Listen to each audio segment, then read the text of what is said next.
I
really appreciate that.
About 97 degrees.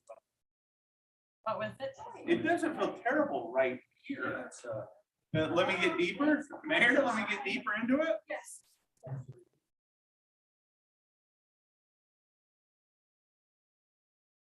I don't even let it.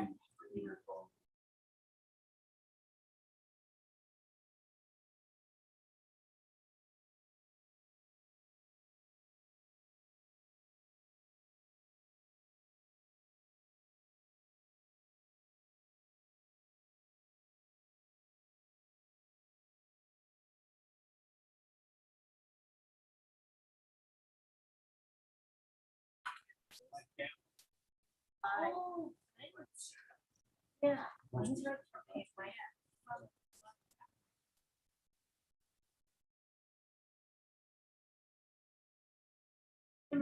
So Yeah, I know. You are pretty good. I knew you would be.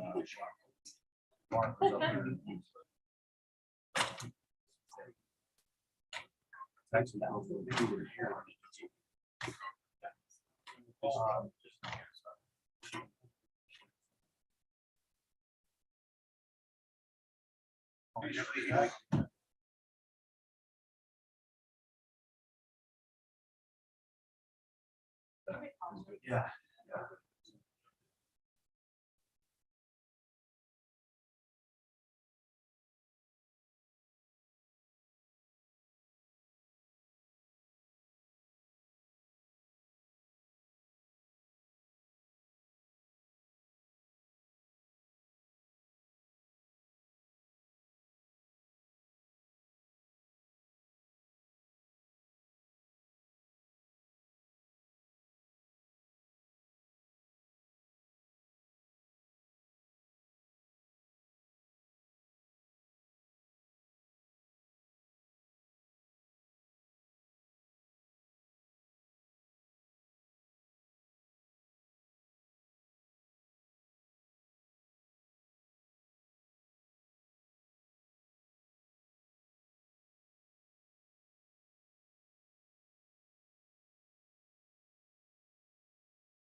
Oh,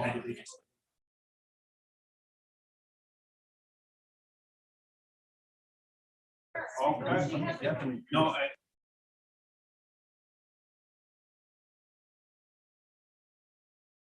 Okay. I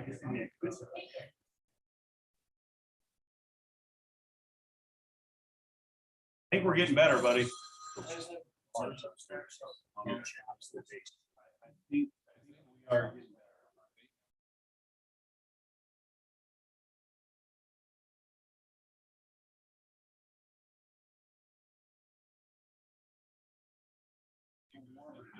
Yeah. I agree. I agree. It's good. It's good right here. It's already coming down. No, I think he came in and worked his magic, and Mark went into that. Actually feel wind blowing, air blowing now. Yeah. You can even hear it. Yeah.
Perfect. Okay. I'd like to welcome everybody out to the Roy City Council meeting this May 17th. Time is 5:30. I want to recognize that we do have Council Member Scadden. There he is. He's actually on the electronics. I think he's zooming in with us tonight. We have Council Member Wilson, Council Member Sophie Paul, Councilmember Jackson is inbound, and Councilmember Joe Paul is with us tonight, and we don't see our youth council member. Hopefully she'll show up as well. Okay, with that, we'd like to just have a moment of silence and pledge of allegiance, and Councilmember Joe Paul has indicated he would lead us in both the moment of silence and the pledge of allegiance. Joe? Thank you, Mayor. If you'll please join me for a moment of silence.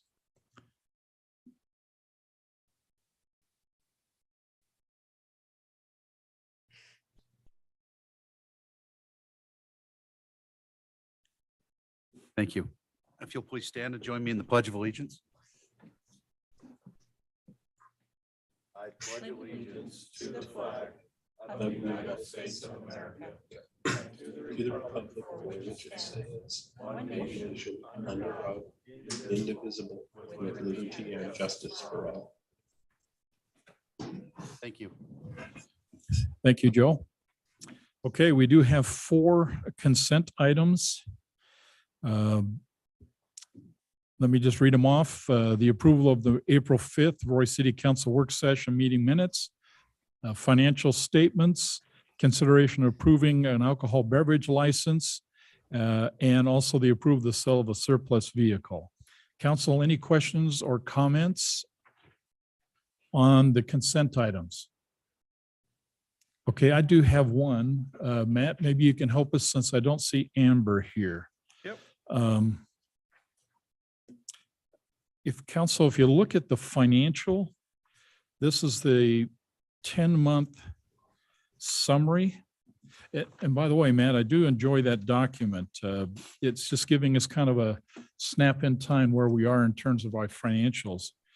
I just want to make sure that I'm reading it correct, but more importantly, the council understands what it's telling us.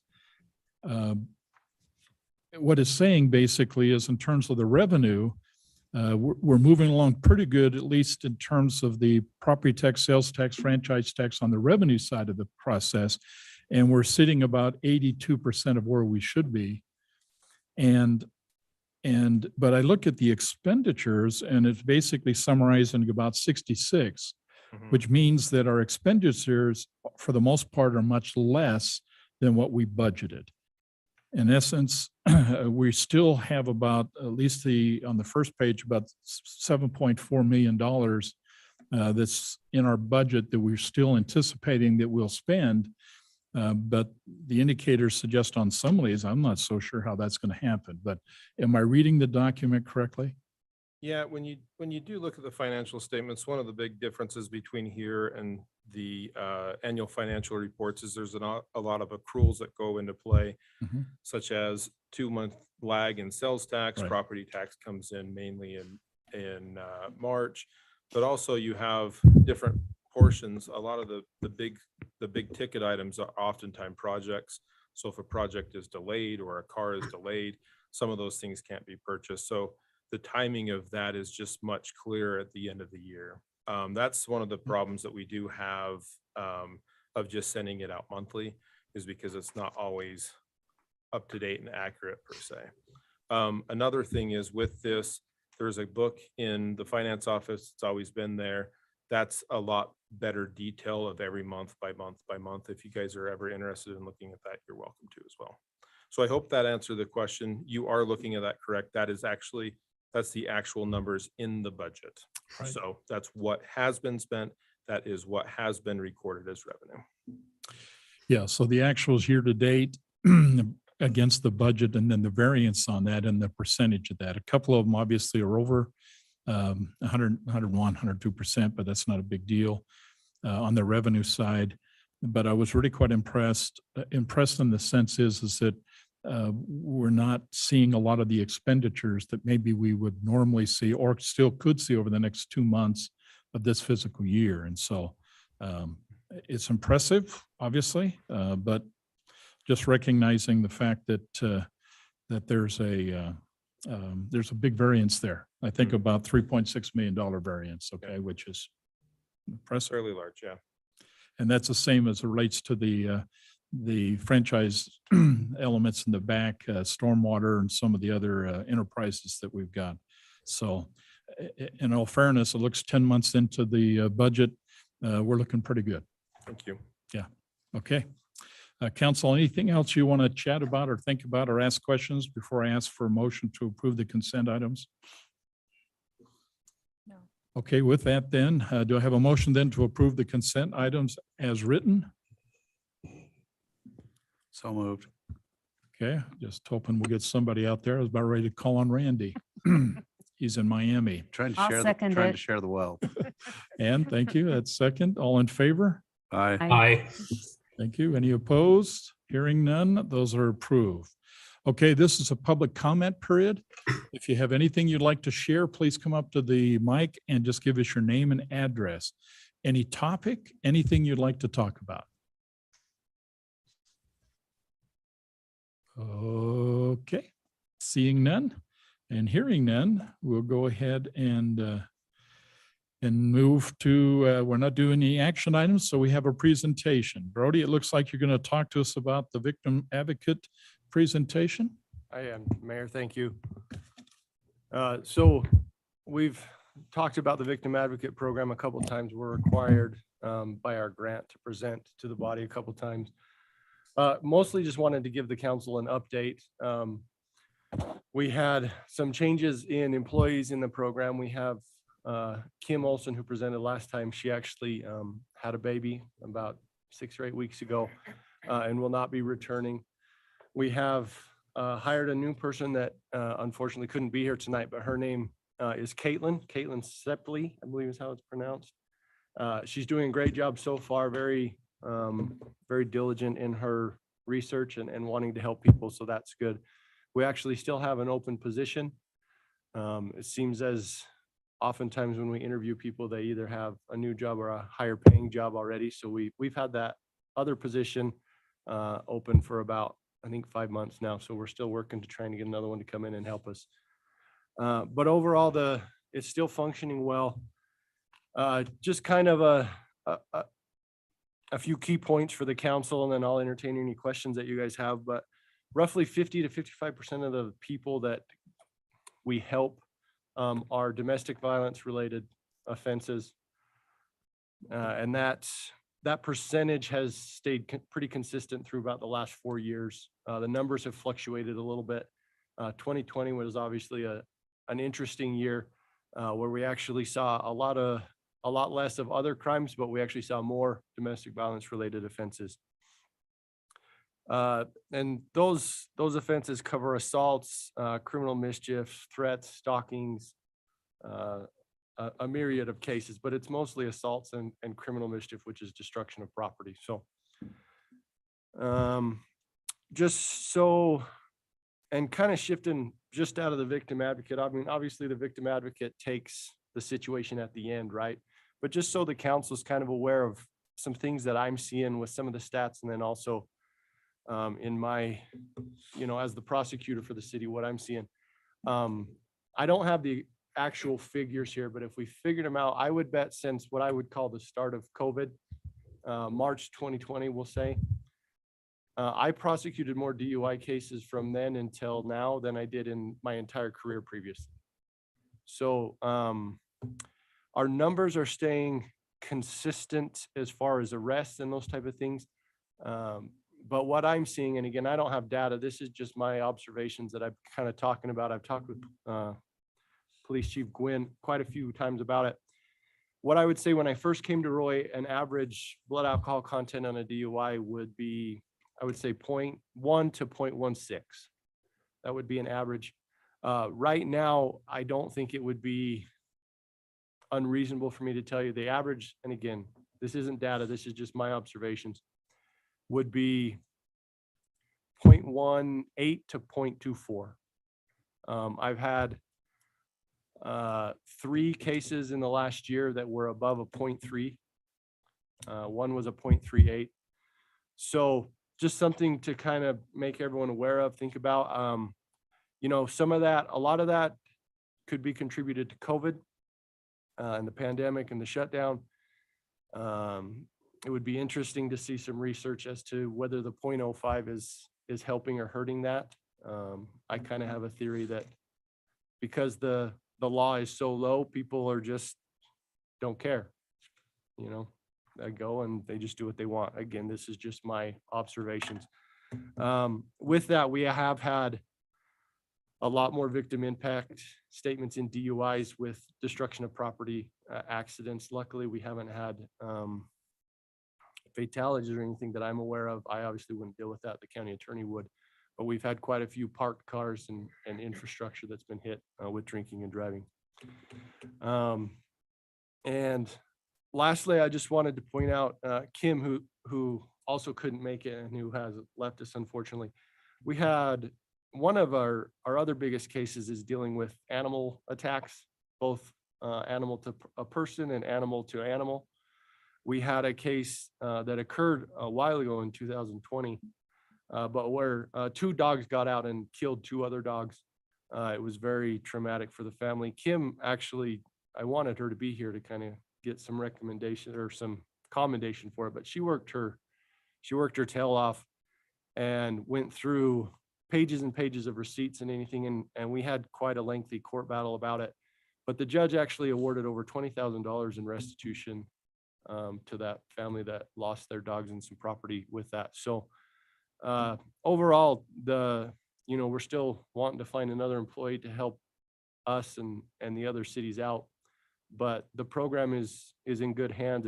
We're doing the best we can, and we've actually had some good results, and I feel like we've been able to helped quite a few people through the program. So it's definitely a good thing for our city and something that is needed, unfortunately. Okay, council, any comments, questions for Brody? Thank you for the presentation. And you'd mentioned that this program is through grant. Is this like an ongoing grant or is it a time limited situation? Yeah, so the grant runs every 2 years. So it will end, I believe this year. This is our second year in it. So we have to go through the grant process and get approved every 2 years. Right now, the city matches about 25 to 35% of the grant, depending on which year you go with. It roughly costs the city about $7,000 to $8,000 a year to have essentially 2 part-time employees. So the grant, while it can be cumbersome on our end, on the administrative end, it's definitely worth it. And we don't see a reason why we would get it, but it is tied to federal money. So we don't ever really know exactly how that's going to go every 2 years. Are your employees paid out of that grant? Yeah. And do you think that has any effect on being able to hire somebody? Absolutely. Okay. Yeah. Yeah. It's a part-time position. The salary is the best we can make it. But yeah, you know, when people have an opportunity to get a full-time job in a similar thing, and then where other entities that are hiring them don't have as much grant funding or the position isn't grant funded, they have more flexibility in their salary. So yeah, people go elsewhere. Just out of curiosity, Brody, what level of education do our victim advocates have to have? Do they have to have a formal degree in psychology, or what's the minimum criteria? We don't have a criteria. They all have had or are close to finishing up their bachelor's degree. Quite frankly, with the part-time position, we're getting a lot of people in college applying to get work experience as they finish up their schooling. We had, before Kim, we had a couple of master students, and that seemed to work very well. But there isn't a requirement, but the type of work we do is tailored to people who are either close to finishing college or just finishing up some sort of social work education. And what are the odds of this program continuing? I mean, does it look like it's a pretty sure thing, or is it always on the bubble every 2 years? No, it is a pretty steady program. I know the state is trying to make every city and municipality and county do a little more and try and cut back the grant funding. And to speak freely, what politician in Washington, D.C. wants to take money away from, you know, domestic violence victims? So I don't see it going away, but they are trying to have the cities do more. I think the last time we did it, our match had to increase like 10%. So it was an extra, I want to say it was an extra $1,500 or something for the 2 years. But I don't see it going away, but it could. Thank you. Interesting. Okay, one last question from me. Brody, more Matt probably. This budget that we're working through right now is going to address part-time employees. Was there any adjustments being considered for part-time employee in this particular case? Yeah, I would have to double check on that, but last time I was working with the grant in the accounting office, they were pretty limited because of the rate of pay when we have to submit for that grant, and that goes back a couple of years. So there's only a specific time that you can actually increase that because it's all on that paperwork. Okay, So so at this moment, we're not sure that whatever approved in the budget would have an impact and Correct. helps to stabilize that position. Yep. Okay, well, keep us posted. Brody, thank you. Okay, great comments. Okay, presentation, fire department annual plan, chief. Mayor, council, thank you. I actually got a couple interesting pieces, but if you don't mind, to go back to that fire truck piece, this actually allows us to sell that fire truck. And I got a phone call again today on this fire truck, and if you notice, that picture there, that's actually the tiller already in place on the rig itself. So this is actually at the factory as of Friday last week. These are the pictures, and they send them each week, and this was last week's pictures. So the truck is ready to go. It's on track to be completed on the 9th, and within 2 weeks be shipped after that. And then it'll be about a month in the shop in Salt Lake before it comes on board. But I just wanted to share this link and the photos that come in there and say, this is basically the fire truck Roy City's getting. And it's within, 2 months with us, possibly 2 months. We're keeping our fingers crossed, but for it actually to be here in place and actually us being using it. So pretty exciting times for us on that side of the house. The sale of this, there's an option for us to sell it to more than what the company's getting us for. And that's kind of why we want this out now, because they could sell this and we don't have to give it to them till after and completely until August 31st. August 31st is the date that we'd have to turn that in. So just some pretty interesting things that's coming on with the truck and pretty exciting already. So the annual report that I have put out in front of each one of you as well. Brittany helped us get all this together as well. So I appreciate all the work that she's done to put it together. I think she says not much time, but it actually helped out a lot for her to step in and actually do this report as well. This is all 2021 numbers. And the report, this is the perfect time that we try to do because we have some data that doesn't come to us until June or July. So that's in one case, we have 2020 data is the best we can do in this report. But when we're talking about 1 year, I don't like to be that far into the year when we're talking about a report. So this report right here, as you go through it, and it will be posted on our webpage as well. So everybody will be able to see this. But as you go through this, the one thing that I want you to kind of understand is Roy's a busy department. We had over 6,000 calls between the two stations. And basically over 90% of the time we're meeting our response times that we have as set for ourselves to respond and get there in under 7 minutes. And we do that. And that's actually a pretty big deal when we talk about the number of calls that we go on. And these are just the ones that we are available for. There's sometimes we'll get double tapped. We'll have 50 plus calls in a 48-hour shift. So the chance of them going on, council members, Randy, basically when he was there, we had 4 structural fires within, 3-hour period and stuff like that, and was able to see how busy Roy is.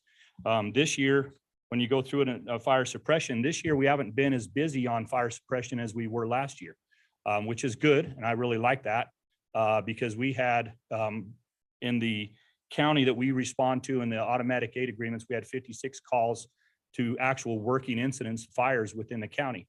That's quite a bit when you think about it, but we usually only have average on 12, and we did 24, and there's some 2 incidents that were actually fires, but weren't actually working incidents where it required a full response. It was taking care of it, a smaller thing. So really 24 calls, 2 a month, so we're doubled last year, and this year we're not even on track. So we're doing really good this year as far as fires. And that is attributed to a few things, but fire prevention, I think, is part of that. And public education is the other part of that. The EMS response on the next page, we talk about actual responses. It takes up about 80% of our calls, a little more than 80%, right? Last year, and it dipped in actually 2020. Interesting enough, it's actually about 1,000 calls less than what we had in 2021. So it's interesting to see COVID. You thought, we probably would go up more with the breathing problems and stuff like that. But the way that we manage those in the healthcare system as a whole actually was quite interesting. So they would talk through them through dispatch, and 911 operators would talk through them about what their needs are and can they stay home or not. And that helped not put a load on our hospitals, which was really good. And needed. And that was interesting to see where the numbers will fall, and that data will come out in a couple of years, I'm sure. But, we had 1,000 less calls in 2020 than we did in 21. And really good. Now, this return of spontaneous circulation piece that you'll see over the next couple pages, we had 104 cardiac arrests that we responded to. This return of spontaneous circulation is kind of a big deal when you talk about your data. And how well we use, talking about how fast we can get there, provide defibrillation, CPR started prior to our arrival, if an AED was available, all these things come into this factor of allowing, to consider return of spontaneous circulation, ROSC. The next page, basically you have in here is sustained, and you talk about how well we do in Roy. And I just want to, pretty proud of this. This is a pretty big deal as far as Roy's data goes. And nationally, it's 27% that you'll get a ROS back for. And, Utah as a whole is below that average.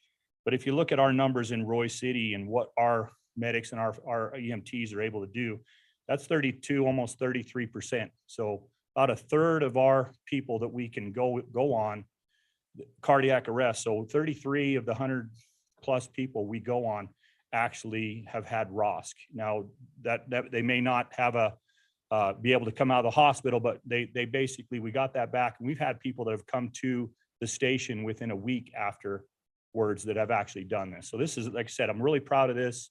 I'm glad to see this and how well we're doing, not only nationally, but here in Utah, as far as following those standards and stuff. The next couple, hazmat and urban search and rescue, those are your high risk and low frequency pieces. They take a lot of time to maintain the certification for these, and with a very low call volume. And it's interesting enough, we had 3 of these heavy rescue USAR type calls really close together. We had the cement truck down here in West Haven, and we had the young lady that basically fell in the manhole on the other thing. Those are all technical rescue that took quite a bit, but quite a bit of people to come together and actually work together to make that happen. So that happened this year. It'll be in next year's report, but we really didn't have that much. And we work closely with the region team, the Northern region, which is part of the task force under the FEMA side of the house.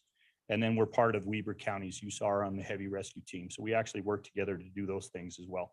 So in the end, in order to maintain that, it's training. Training is a piece that I'm pushing really hard to try to do more of, especially in a small department. If we're not training, if you're not, if it's not raining, you're not training. If basically you're not training, you're forgetting something.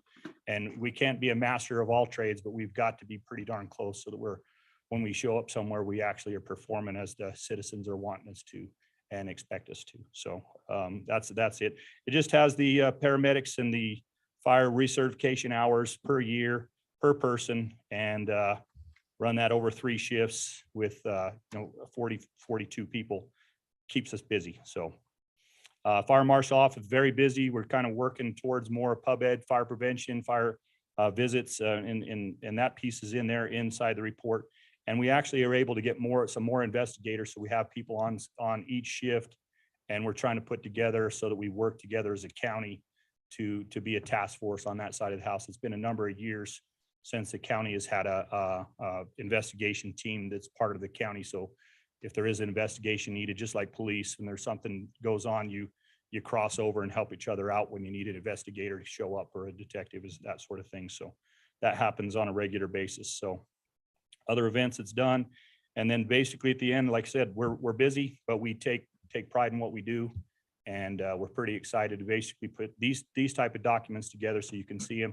And the intent is these documents will just get a little bit better, include a few more things every year. So any questions on what I have presented? So do you do the training when they do training, or do they go somewhere? So it's a And mixture of both. For the most part, we do it in-house. We try to do most of it in-house. There's some things, when you're talking about high rise or multi-level responses, we just don't have the training facilities for it. So we have things set up on our building we can use, and the ladder trucks where we can. We set up with higher angle USAR stuff. We usually end up having to leave to go do things like that. Hazmat, we definitely go out and train with other people on those things. So, and then there's other training events that come open that we try to participate in as well. And let me say, Chief, you guys train and you train hard. There was the Hanson property that we all know is being redeveloped. And there were a bunch of people commenting on Facebook that, hey, what's going on at the Hanson property? I just happened to pop on by and had the opportunity to see you guys actually train in the house that was being torn down. And let me just say, you firefighters are freaking amazing. People don't realize it, and I have video evidence to prove it, but you don't realize that if a firefighter gets stuck in a room, their only option is to literally knock out a wall and climb in between the 3 foot or whatever the standard, post sizes are. And so again, you guys are fantastic when it comes to training, and whatever we can do as a city council to continue to help you make sure that we're, properly training you, please don't hesitate to ask. Thank you. And those type of training opportunities as they come up, including 5600, we'll have opportunities to, when that development happens, to use more buildings to do this type of training in as well. That's what we do. I have a question on the incident responses. It has good intent call. Oh, And that's yes. actually pretty high. Could you just kind of review what those are? So that could be anything from just somebody basically, I'm not feeling good at home, or I got a fire alarm, my smoke detector's going off. I don't know how to shut it off. It just happens to be higher than I can reach, and it's 2 o'clock in the morning. That's a good intent call. So we go and basically pull those down, help change the battery, do things like that, and tuck them back in bed if necessary. So we enjoy that type of interaction. We really do, even at 2 o'clock in the morning. Duly noted. Yeah. I'll keep that in mind. When Council, when my alarm goes off, instead of calling me, you can call. Yeah. or Well, I won't be the one responding at 2 o'clock in the morning, but I will make sure that somebody's there. So. council, any other questions? Well, I do. I have a quick question on your education is that education for the residents and students, or is that education like, are you seeing schools and So we have our stuff come public back in? education team that includes our clowns, it includes this stuff.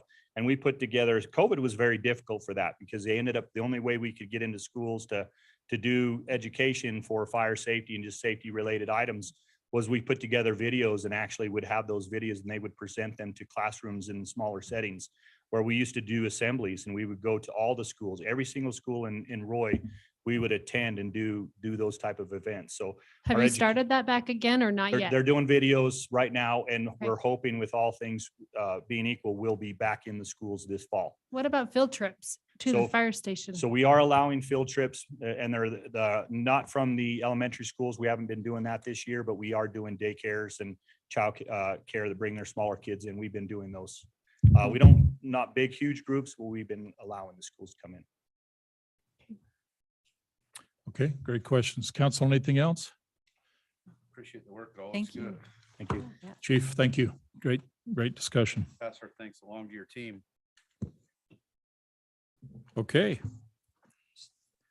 We do have one discussion item. Travis, I believe you're talking about Aquatic Center hours of operation and employee update. Yes, sir. Mayor and members of the council, thanks for the opportunity to speak here tonight.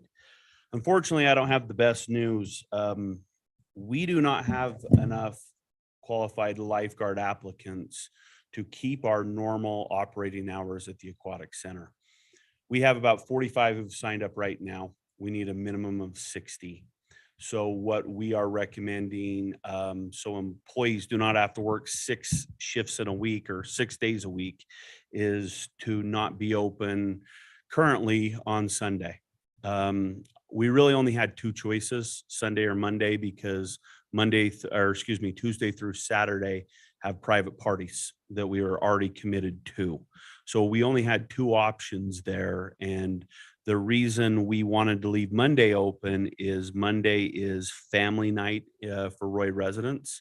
And it's the one night of the week that people can swim past 6 o'clock. Our normal hours of operation are Tuesday through Saturday, noon to 6, with a private party coming in from 6:30 to 8:30. And Mondays, noon to 8. So it's a fluid situation. We're optimistic and hopeful that we're going to get several applicants call as soon as school gets out and ask if we're still hiring. Last year was the first year we ever continued teaching lifeguard classes in the month of June. We are planning on doing that again.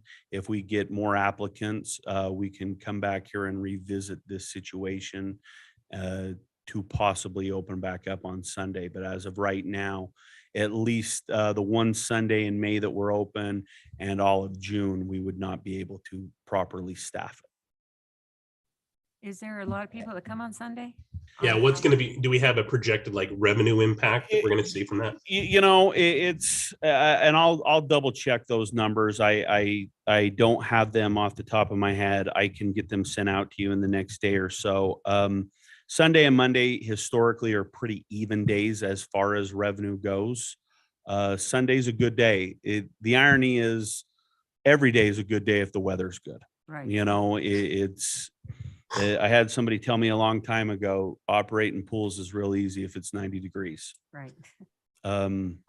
So, you know, it's obviously it's not something we don't love, you know, we don't love, we like to provide services for people and we like to be open and we like to let people recreate. It's just, we're caught up in a numbers game. I sent Matt an article. It was actually a news story on KSL last week, 6 days ago, where they have several pools that they're only going to open on Friday, Saturday, Sunday, and Friday, Saturday, and Sunday because they don't have staff to be open the rest of the time.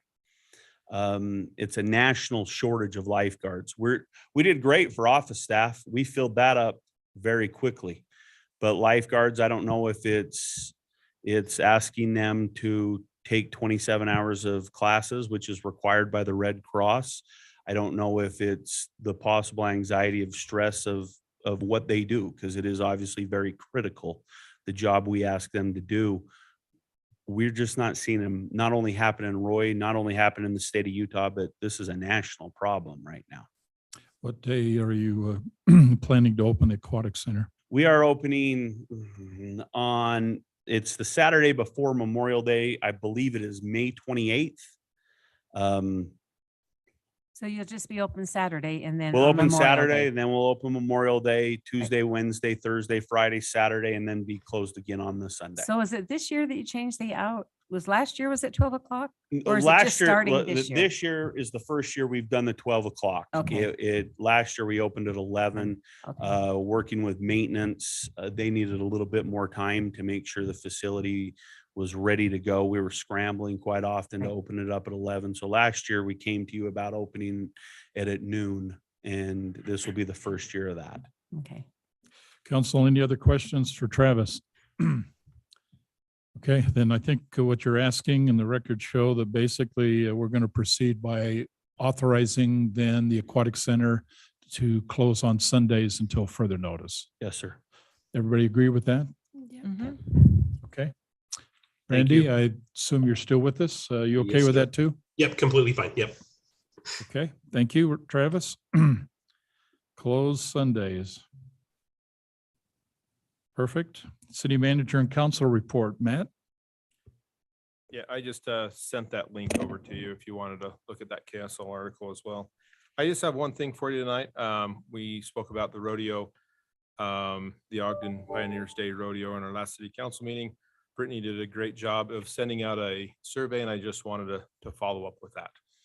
So that survey went out to all city employees. Of the city employees that did participate in that survey, which was 68, 70% said they would pay $8 for the rodeo ticket. That is about 50 tickets if they were to buy one, or 100 if they were to buy two. So the decision is now, how do we proceed? So Alan Hall, as you know, has requested this. He initially said to purchase 400 tickets. I think that might be a little high for us. But there is also that other $8 that we would need to come up with. If it becomes a business, I'm more than happy to reach out. If it becomes council contingency, anything like that. I just want to have that discussion and kind of close that so we can let Alan Hall know. Okay. So he didn't say whether or not he would do it for the $8 or it's a pretty straight deal. They are wanting the full thinking amount. so, yeah. I see. Right. I don't believe that council contingency should be part of it. I believe that it's going to be donated from a different source. is my vote on that. Okay, other comments? It really comes down to A or B. We can reach out and try to find a sponsor out there to come up with the $400. It would be, yeah, It'd be $400 for the $400 for the 50 members. If they took a companion, it would be $800 for everybody, Correct. up to 100 tickets. Yep. So we would take $800 out of the legislative contingency fund, which you own, or we can go see if we can find a sponsor that would come up with the $800 to pay. And then on top of that as well, we don't necessarily have permission from the halls to be purchasing. I'm sure they'll let us purchase tickets like this, 100 instead of 400, but I don't know if the other catches come along with that. With Yeah. the VIP and stuff. So you need to ask him if we can. We would just have to do ask him. I 100. wanted to Yeah. get kind of the feeling here before we, like a direction that we would want to go before we hit him. up. Yeah, So- but so this is a conversation. What do you want to do, council? Cause it's Can I just hard, say 'cause like you're, pass? cause you're asking them for money Uh, for Roy Days too at the same time. Well, it's just. I mean, that's what we're faced with. I mean, we had some pretty intense conversations last night about budget shortage. Mhm. We've got a shortage on the budget for Roy Days. Mhm. We're gonna turn around and put money into this, and then we're gonna ask sponsors to sponsor this when we're short on Roy Days. It's a hard. I love the it's- program yeah. and I love the halls, but I'm gonna say pass, just not the right time. It's just Okay. a hard thing to ask, just to pay for someone to go to the rodeo, you know? I mean, as much as you want to help them. And normally you could say, well, we'll put a banner or do advertisement for you, but not for $100. They're not going to do any advertisement to just buy 100 tickets. We'd done 400 tickets. They gladly would have put up some kind of advertisement or something, but that's just not feasible for us. Okay, comments? So, gosh. I think if the conversation comes up to say we would purchase tickets on a discount and let the employees have the discount, but not out of contingency fund or Sounds good. Or the effort of fundraising. a sponsor. Okay. Mhm. Okay, then we'll notify the halls and just indicate to them, we'll see if we can find anybody who's willing to sponsor. If we don't, then they'll pay full price if they want to go to the rodeo. If by chance something does come up with a sponsor, I was thinking, whatever they decide, if it's allowed to do less, but then it would be like a first come, first serve basis, if they're going to do 50 tickets, then I guess, somebody wants 2 tickets or 4 for their family or something like that. But to put a lot of effort into trying to increase that number and to get a sponsor. On your survey, did you ask how many tickets? Like I would imagine, like for my family, I would buy 8. So Mhm. that, Yeah. At a we did not. We discount. just, it was a 2-question survey. okay. So, Okay. But obviously no one's gonna go to the rodeo by themselves. sure. yeah. Well, Mhm. so at least 2 people, I would assume. Yeah. Okay. Okay, we'll carry the message forward. Council, anything else before I share a couple of things? Yeah, I just want to report back on North Davis Sewer District. As you know, I announced that Kevin Cowan is retired at the end of June. We opened it up for applications. There was a board, the board vetted the applications. We all went through and scored the applicants, and they selected the top 3 applicants to interview. We put together an interview board. Everybody, all 9 members of the board were invited to, but we decided we were only going to take 4. So if more than 4 said they wanted to do it, we'd do it by lottery. Fortunately, only 4 members of the board wanted to do it. And then the outgoing manager was also on the hiring committee. We went through, we did our interviews, we selected a candidate, and it was ratified by the whole board last Thursday. David Hatch is the candidate that was selected. He has worked for North Davis Sewer in the past. He's worked for Central Davis Sewer. He's currently doing wastewater consultation for Jacobs Engineering. Comes with a pretty strong candidate. He's got a got a couple of master's degrees, one in engineering, one in business administration. Got a lot of experience in wastewater, and so we felt he was the right candidate. They were going to offer him the position and negotiate wages. So with everything, hopefully they will have him slated by the end of the month. So he'll have a month of overlap with the outgoing manager. So. Okay. Appreciate that update. Council, just a couple of the things you may want to put on your calendar.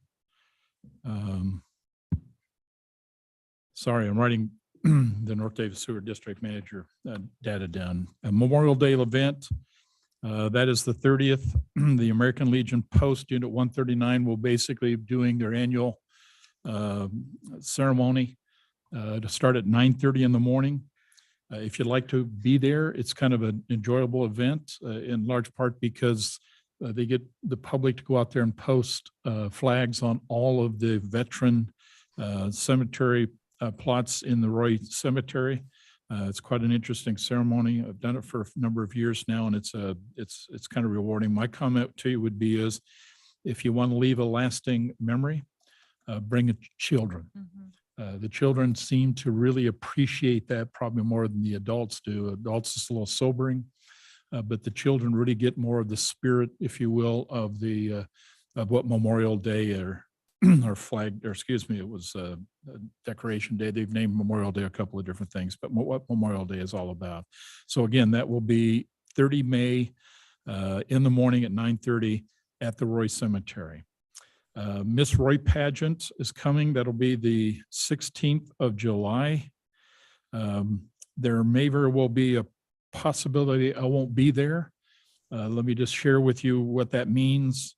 And you just need to tell me if you'd like to support it. Typically the mayor, and I've done this a number of times now, the mayor will welcome everybody to the pageant during the event. Make a few comments and then turn the pageant over. If I'm not there, more than likely Janet would probably like a council member. If you would think you would like to do that, it's not that intimidating. You probably know most of the people in the room. Please send me an email indicating you would consider doing that. It's on July 16th. Okay, it's only about 5 or 6 minutes. You stand up. You have a talk pretty well prepared, and you share a welcoming to everybody who's arrived. I will tell you, Brody, I will be off a couple of times in July and maybe August. And I've talked to Andy about this, but you'll need to have someone work to get a mayor pro tem selected for each one of those meetings. I keep Brittany aware of and Matt aware of all my time off. So we'll need a mayor pro tem to sit through those meetings in July and possibly August. And although, Matt, I do not see Ross or Brandon here, the progress in terms of addressing the safety issue on 6,000 is proceeding well. Yep, they got it all Chiseled down. They already put the markers out. I'm just waiting for them to paint, probably looking for the right weather day. But they did a nice job realigning that line down there. I can't help but think the people on the north side of 6,000 will feel a lot more comfortable knowing that the cars won't be basically 3 inches from their back when they're picking out their mail. Yeah. So it's a nice effort. Public Works jumped right on that and got her done. If you'll tell them, thank you so much. Okay. Yep, I may not hear from the residents that a job well done. That usually never comes. But the fact that is you jumped on it, got it done was incredible. So thank you for doing that. And council, thanks for supporting that and allowing that to happen.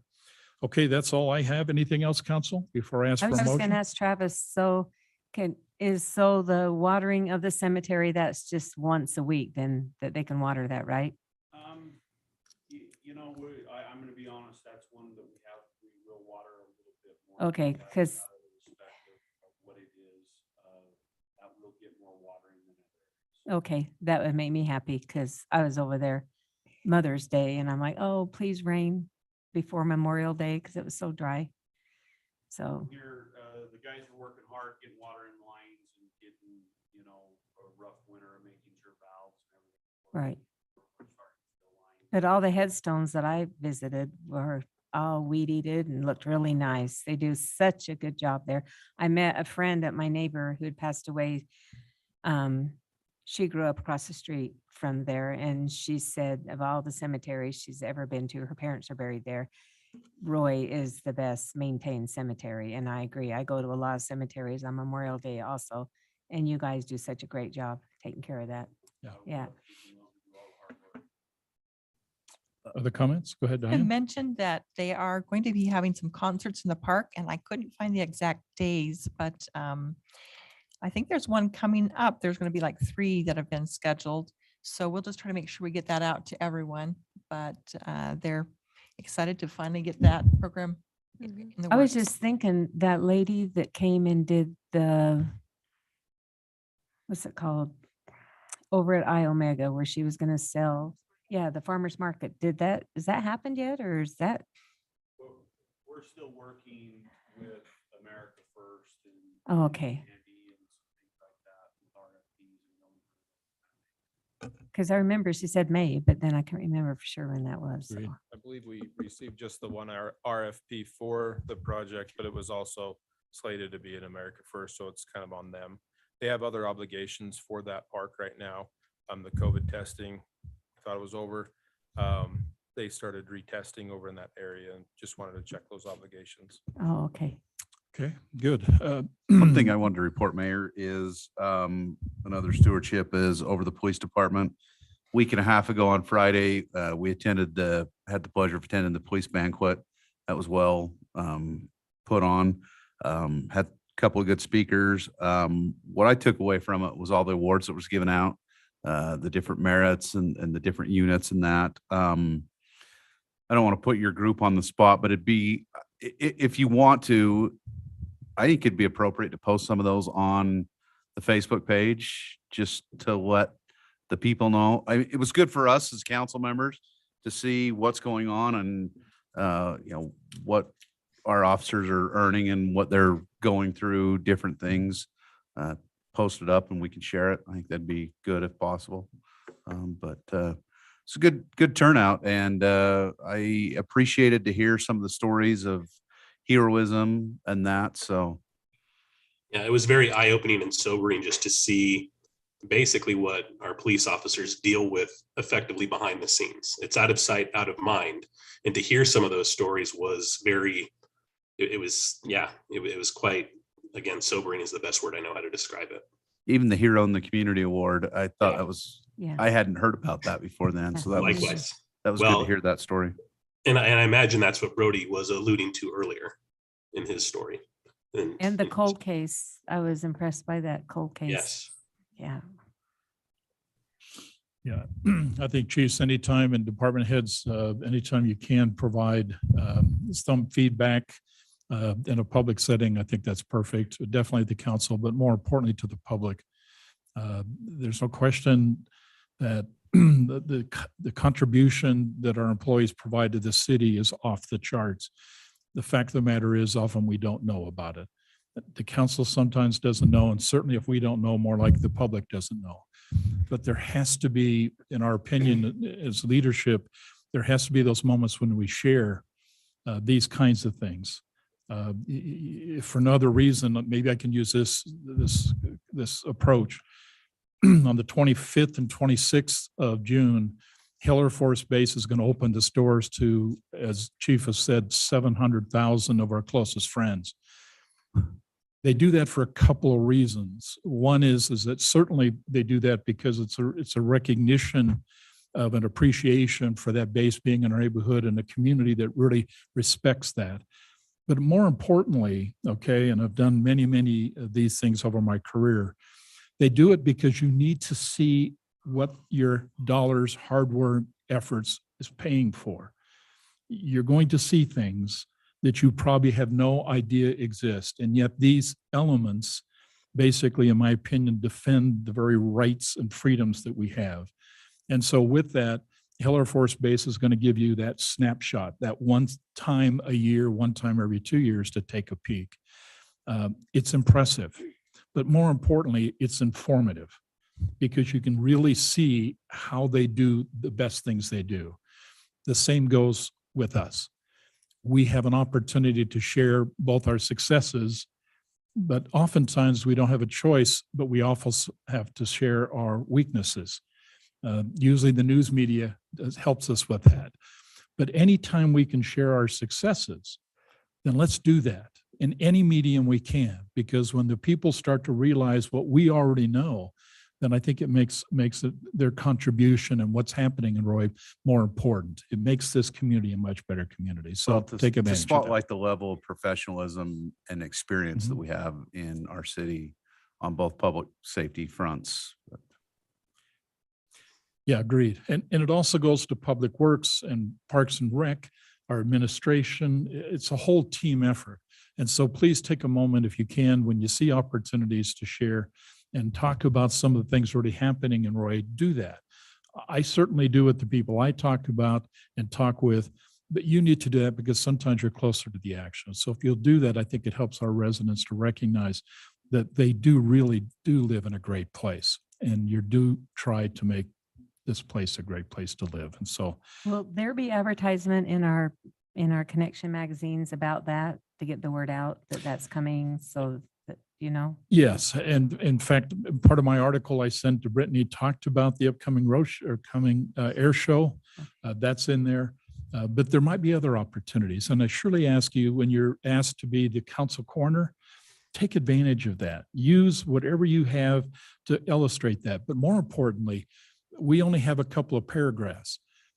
Department heads have a book. And if there's something important you need to work there, get with Brittany and make sure it's in there, okay? Because they do read it.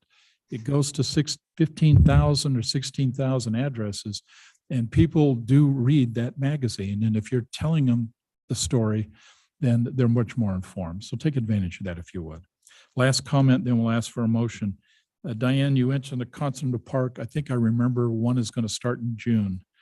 Could you do us a favor and get that to Matt or do Travis and that. let us know when that concert in the park is going to be? 17th? June 17th, Okay. July 15th, September 9th. And I have a quick comment when you're done. Yeah, June 17th, July 15th, and August what? Not August, September 9th. September 9th. Okay, council, if you could, let's make sure that we put that in the magazine, but more importantly, when you're talking to people, invite them out. Just bring your blanket, sit in the park at the George Walden North Park and sit down and enjoy the music. It should be a lot of fun. Very, yeah. Yeah, right behind the library. Okay, where we had that one debate at one time. Yeah, so these are the dates, June 17th, July 15th, and September Travis. 9th. And if you happen to get the Moody Blues there, I'd like to get 2 tickets. Can I Okay. tell you, I went and saw Frankie Valli Saturday night, and he's 88 years old and he still has it. And he still has it. He Huh? was Well, good, there you so. go. Sophie, you had a comment. Just quick comment. Youth council applications are out. Now we just wait. And so I'll probably gonna get with Matt and see if we can put that on the Instagram maybe, or kind of put it out there a little bit. Okay. Excellent. Thank you. That's perfect. Okay, with that, then do I have a motion to adjourn? Motion to adjourn. Okay, I'm going to take you, Randy. Thank you. Oh. And do I have a second? Second. Diane, thank you. Second, all in favor? Aye. Any opposed? Okay, we now adjourned our council meeting. Council, take 5 minutes. We'll start at 6:30 for our RDA board meeting.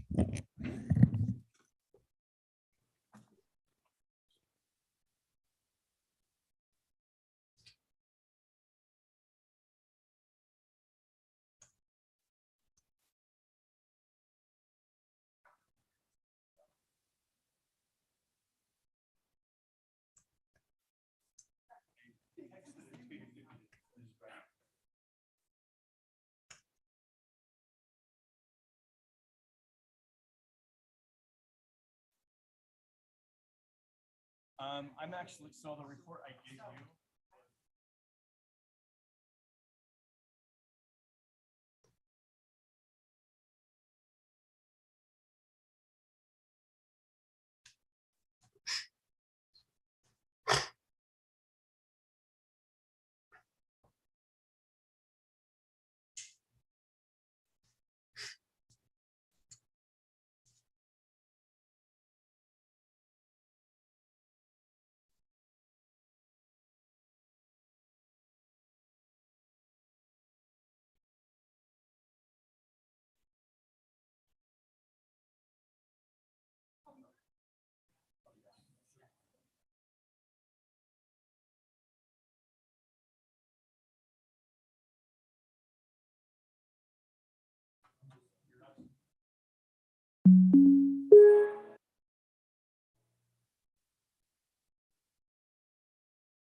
Hey, Randy, are you going to be presenting something? I don't know if you can.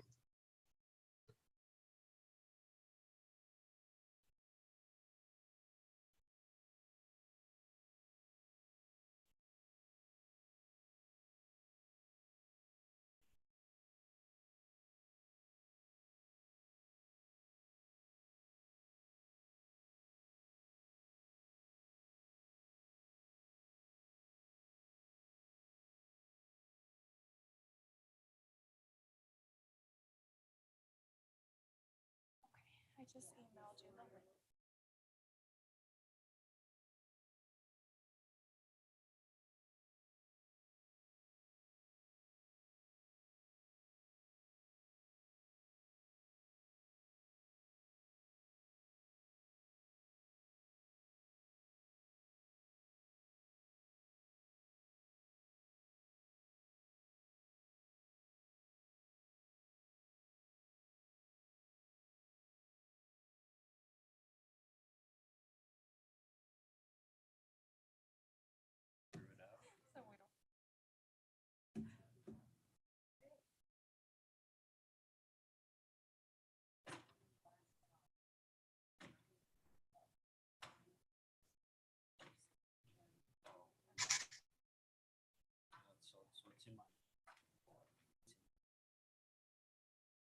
Hey, Randy, if you keep your camera on, I'm going to make you full screen on my side the entire meeting.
Yes, but all I'm seeing, I don't know if Randy has a PowerPoint up or because all I'm seeing is just his files, not the actual PowerPoint.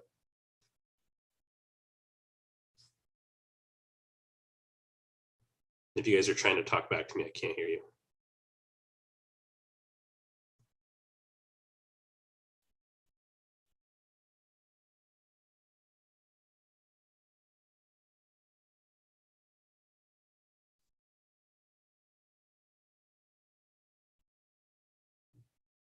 Hey, Brittany, press the Windows key and P. That'll kick it into presentation mode and then select just mirror. So that way it only does a single monitor, not an extended monitor. And then when he shares his deck out, it'll just share that.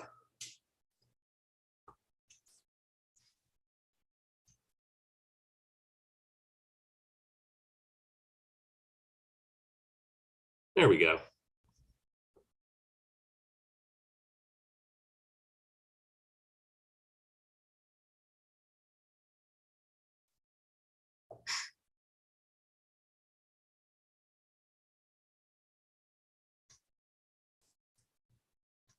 Up there to help them, but I don't know. It just frustrates me. Randy, can you hear us? Yes, I can hear you guys now. Can you see it now? I can. Okay, perfect.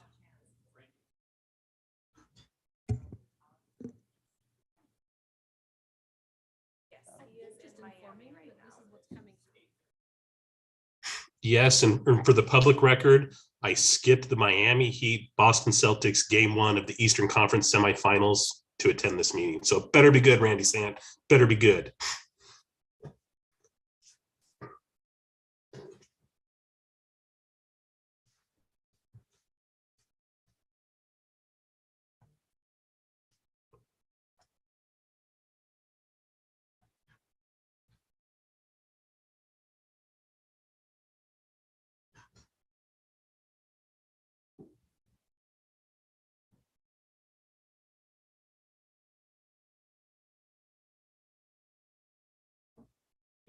is that all we're missing?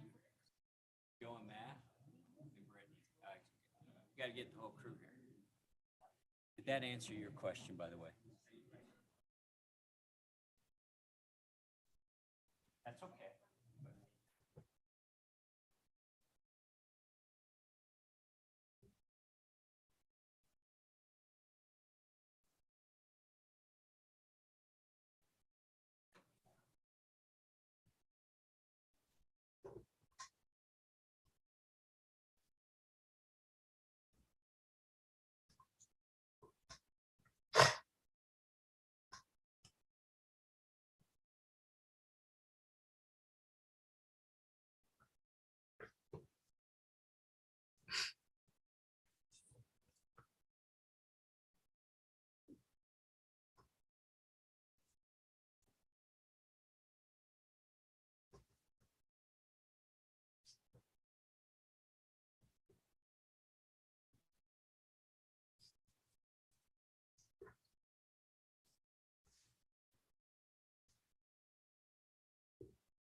I'm sorry, Joe, go out and talk and left.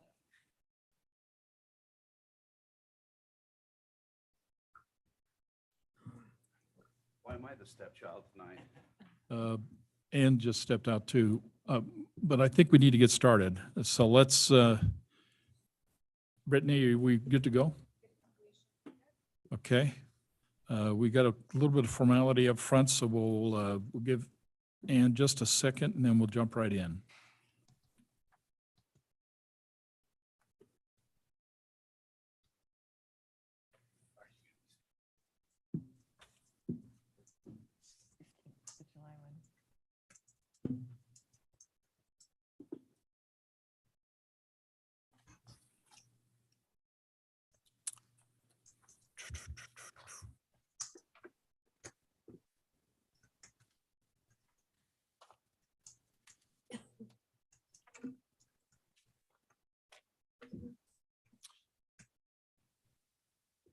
Okay, let's go ahead and get started. I appreciate everybody joining us. This is the Roy City RDA Board Meeting for May 17th, 2022. The time is 6:36 p.m. I want to recognize and welcome that we have Board Member Skadden. I believe he's still on. He is, okay. Electronically. We have Board Member Wilson, Board Member Sophie Paul, Board Member Jackson, and Board Member Joe Paul with us tonight. With that, board members, we do have two consent items. The approval of the February 15th, 2022 RDA meeting minutes and the March 15th, 2022 RDA meeting minutes. Any comments or questions before I ask for a vote? No comments. I already sent in some notes for Brittany. Okay, so Brittany, you got the change, there's recommended adjustments, okay? Then do I have a motion then to approve the consent items with the comments that were sent to Brittany? Would you make that in the statement? So moved. That's good enough for me too. You already made it. I'll Thank second you, that. And I heard Sophie. Oh, you're so clever. Sophie, all in favor? Aye. Aye. Any opposed? Okay, we approve the consent item. Okay, this is, we have an action item. We want to go through that. Before we open up for a public hearing, if you can just kind of set the stage for us, Randy, and then I'll go into a public hearing or go for a motion for a public hearing.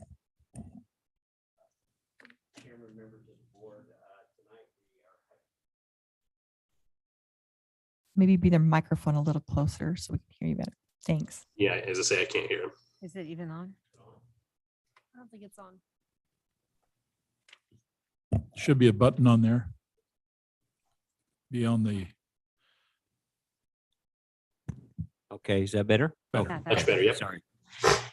We're going to have a public hearing this evening on the DNRG Community Reinvestment Project area. And what I'd like to do, maybe if I could, Mr. Chair, is just go through a few slides of what we're doing and what we're looking at and why we're here. And then if you'll open up the public hearing, the purpose tonight is to hear from any property owners that might have property in there regarding the project area plan and the budget. And also, if we have any taxing entity members here, we would entertain comments from them, and of course, any comments from the public in general. So what are we doing? What we want to do tonight is we're going to do a quick slide participation talking about what is a community reinvestment area.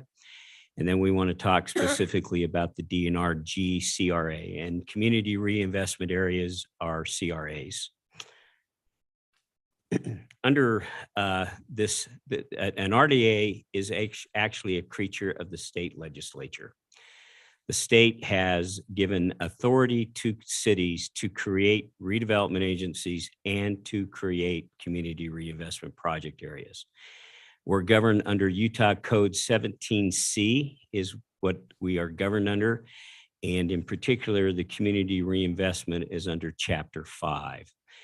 In the law, we have the authority to create two types of project areas. One is called an urban renewal. That's a blight-funded area. And then we have the ability to create what's called community reinvestment areas, which are not required to have blight. And there is, and I want to repeat this, I'll probably repeat this 4 times. There is no eminent domain in a community reinvestment area. We have no authority to take anybody's property. Property owners have 100% control over the development of the property, over the sale of the property. The RDA has nothing to do with that. And we'll talk about what role we play, but we do not control any type of property development or property sale. They have to follow the city planning and zoning ordinance when it comes to development. RDAs have nothing to do with that. Why are we looking at establishing this community reinvestment area? Well, basically, it's to encourage community enhancement and assistance, but mainly, if you'll remember, we adopted a strategic plan. And the purpose of that strategic plan and the purpose of economic development, it's to build the tax base of the community. We have property down there, particularly there is a significant piece of property owned by the UTA that is bringing 0 property tax dollars into our community. They're not providing $1 of taxes to any taxing entity, the school district, the county, us, the sewer district, anyone else. And our goal is we'd like to see that property developed. There are also a couple of pieces of property that might have the ability to develop it one day.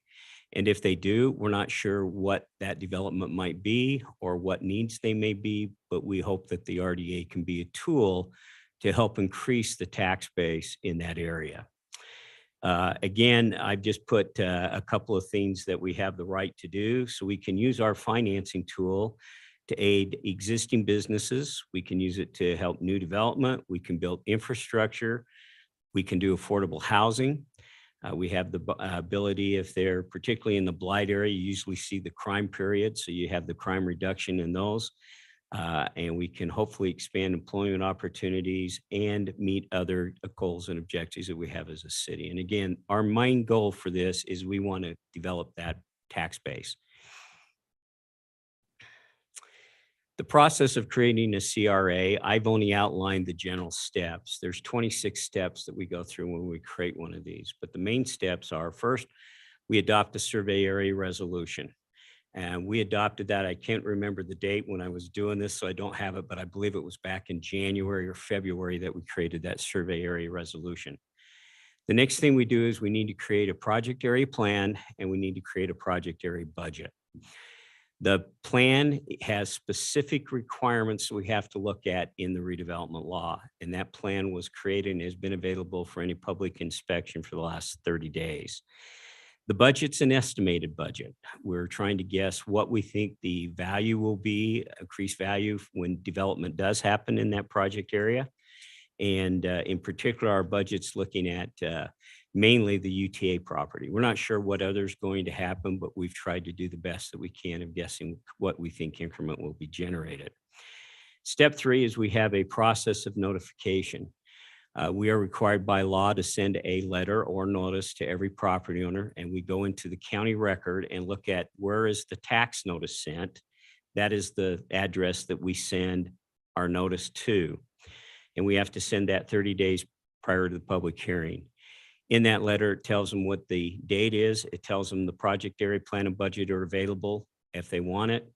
And then we provide an opportunity. We're not required under the law, but I found it to be very beneficial. We provide an opportunity for any property owner that would like to come in and meet with us and talk with us. And at this time, Matt, I believe you had, and Mayor, I think you had some property owners. So for the record, would you just indicate those property owners that you did talk to? Me first. Yeah. Some of them are here today, the Anderson family, and then also the Weeklands. Okay. Same. Okay. I had, we also had a request, I believe, from Mr. Wiggins that did call and ask for a copy of the plan and the budget, which I did send to them. Brittany, for purposes of the record, also while I'm in this, I'm just going to ask you, did you have any notices returned? Did you see any notices come back from any? Okay, thank you. The other thing that we're required to do is we are to have this public hearing on the plan and budget. One mistake I made, and I'm the one that made it, and I'm kind of ashamed of the fact that I've been doing this for a long time that I forgot this. The public noticing, where you notice the public, has changed so much over the years. We're now required on every public notice, doesn't matter what you do when you have a public hearing, you need to publish that on the Utah Public website. I failed to give Brittany that notice to do that, so that notice didn't get published there.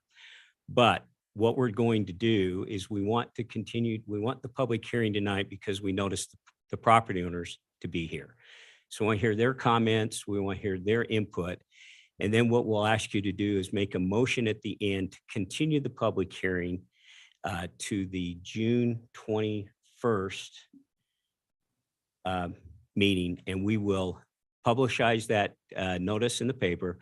And we will also send a notice out to the property owners just to inform that this hearing had been continued in case they want to come in and make any other comments. Again, that's my apology. We were also, it's not a real big deal because we weren't going to adopt this project area this evening. We were going to move that over until the 21st. So on the 21st, we'll close the public, continue public hearing, close it, and then adopt all the resolutions and ordinances that we need to, based upon the comments that we hear from property owners today. The other thing that we need to do is once we complete the public hearing, then we do our adoption. The adoption of the plan and the budget is done by the redevelopment agency, and the adoption of the plan has to be done by ordinance by the city council. Once those are done, then we have a requirement to record with the city recorder the project area plan, and we also have to transmit a letter to all of the taxing entities letting them know that the project area has been created. And we have to do that 30 days after we adopt. And so that's the requirement. Then after we get this done and we get it set up, then we're able to start negotiating or talking with anybody that might be interested in the development of the property.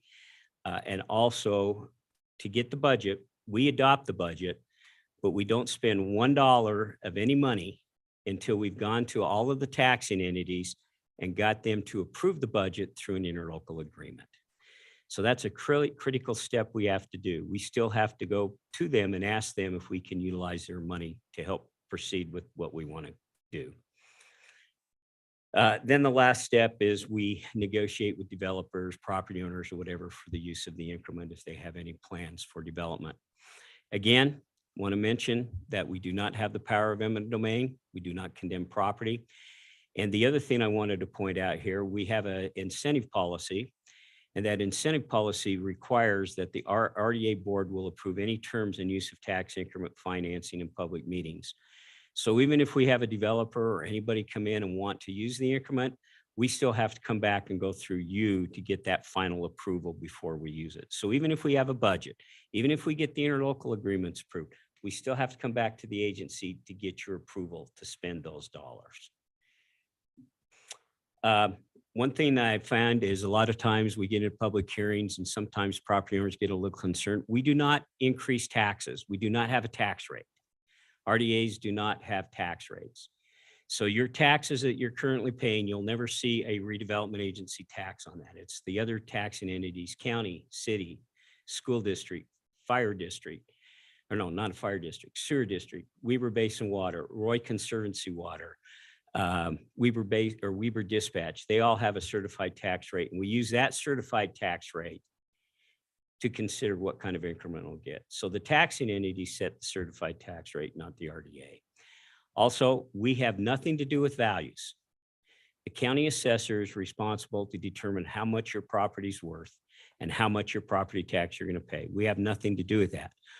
What we have the ability to do, and the way this works, is right now, when we create this project area, the current assessed value and the current property tax value that's being received that, and I've got a slide to walk you through here, continues, that money and that value continues to flow to all the tax entities. What we get to work with is the increase in value that would happen from any development. So the tax increment is the increase over and above what's called the base year value. For this project area, the base year value is January 1, 2022. So whatever the value was as of January, that property owners will get their tax notices on in November, that continues to flow to all the tax entities. All we get to work with is any increase that comes from any development on that. And again, as we mentioned, we have to go get the taxing entities to approve our use of their funds before we can spend them. So the project area budget, let me just give you some information on this, because I think this is the real important thing about what we want to do and why we want to do this. So currently the base year value of all the property included in this project area is $1,079,776. That's what the county has assessed. That generates $11,630 in property tax. That's what the property tax is coming in. Our budget projects that in 20 years after we've created this project area and development starts, we believe that assessed value will go up to $88,314,111. Now, most of that is on the UTA property. There is another piece of property where there has been some the city has had a particular developer that's come in and talked about developing that, and we did look at that and tried to include that in there. No request has come into us for using any increment or anything else, but we wanted to say in our budget, we'd like to try to capture that. We have no other property, two property owners that we've looked at property to determine if there'd be any value, because we don't know what might happen on the others. We have the right to amend the budget in the case, but I think that what we're looking for is this number. In 20 years, the total amount of property tax that will be generated is $16,277,231. Our budget is going to ask the taxing entities to participate at 50%. So they'll keep 50% of that increase, and we're asking for the RDA to get 50% of that increase.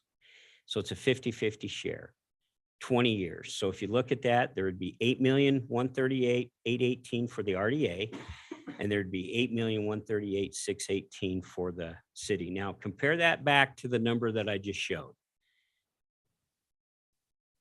Whoops, sorry. 11,000 right now, 8 million in 20 years. It's a pretty significant increase. How that tax is broken out, that $11,000 that's paid on the property tax, Weber County gets about $2,400. The school district gets about $600. Roy City gets $1,800. Weber Basin gets $115. North Davis Sewer gets $697.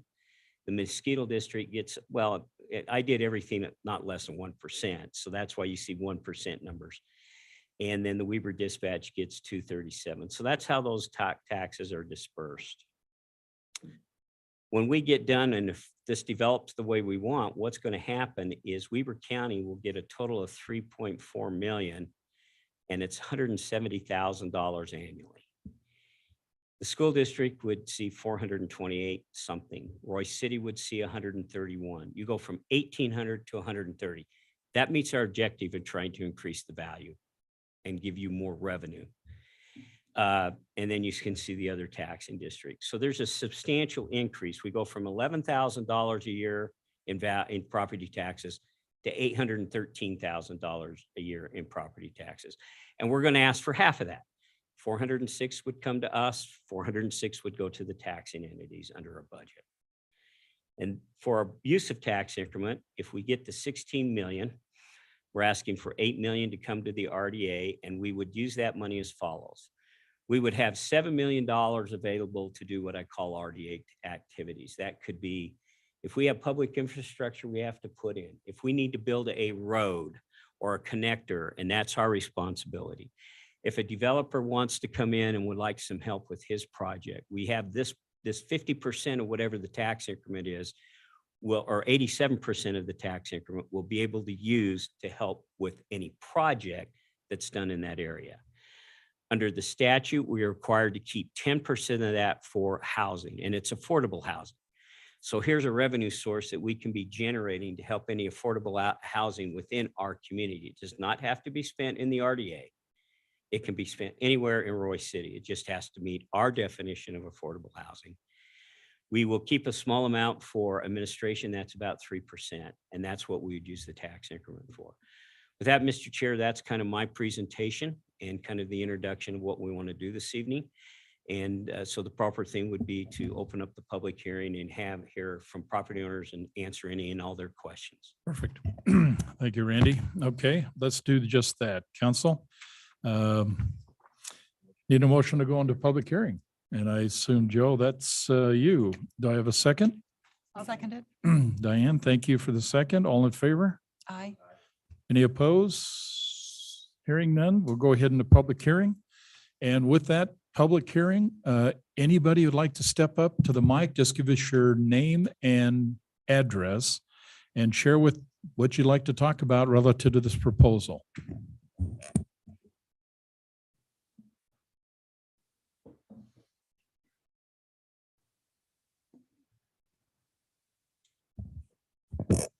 Good evening.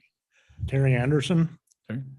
I live at 8126 South, 2225 East in South Weber. That's right.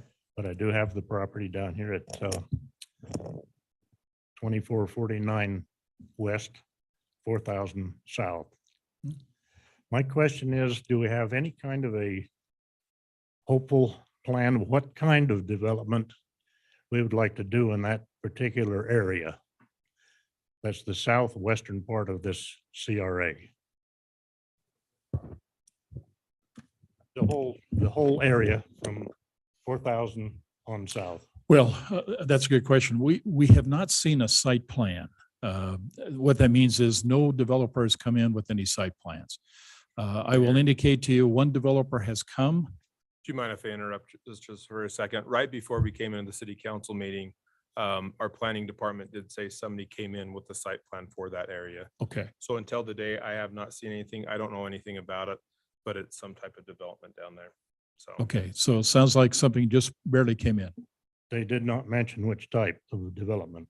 Yeah, I think it's some type of residential, but I'm not sure exactly the details or anything like that. Okay, when would this information be available to us? It's now public record after they submitted the site plan. You could get it from the planning commission? Yeah. Or from the planning It's department? planning Probably office. the best way is just through a grammar request or something. Okay, I'll contact them. At any rate, Mhm. whatever development that happens south of where all of us are located, it's going to require a public access. Am I correct? Yeah, for fire code. If it's residential, we'd have to review the site plan, but yes, you'd have to have a secondary access. Can I ask a question? Is there anything else allowed besides residential? I thought that only townhomes were allowed in that area, and so there wouldn't even be another option available. Is that according to code So they zoning? originally, they had the site plan a while ago for storage units. And then the zoning code did change. So they had entitlements for a Okay. site plan for storage units for a while. I don't know, I mean, right now offhand, I don't know when they submitted. Those entitlements usually go for a year. We changed the zoning and they just came in. We spoke the other day when the Anderson family came in and said people were talking to us about it, but we've never seen anything. And today, right before the three of us were walking into this room, the planning commission or the planning department says that they submitted some type of residential. May I ask who these people were that you talked to? The person that I talked to was just a city staff member, Steve Parkinson, but I don't know. They didn't come into me or anything. They didn't say who They didn't say who it was. I mean, this was literally in passing coming into here. okay. So, Mr. Anderson, I think what we have here is that we obviously have a site plan that has come in. As Matt indicated, it is public record now, which means it's available to the public once they file a site plan. My comment would be is I'm surely interested. I assume you would be interested as well as some of the other other property owners there. You surely have access to whatever that we received. It is public record. To your point about having, if it's a residential component, then there would need to be 2 access points into that property. We do not know at this moment in terms of what the proposal is. I haven't seen it, but if it's residential, that other piece that we talked about in my office has to actually occur, which is they got to have access, 2 access points in. And we're not sure at this moment without seeing their site plan, what they've decided or what they're proposing. Just, but regardless, it still will have to be a public access. Am I correct? Right. That is mainly up to the developer to show the city, not the city to show the developer as well.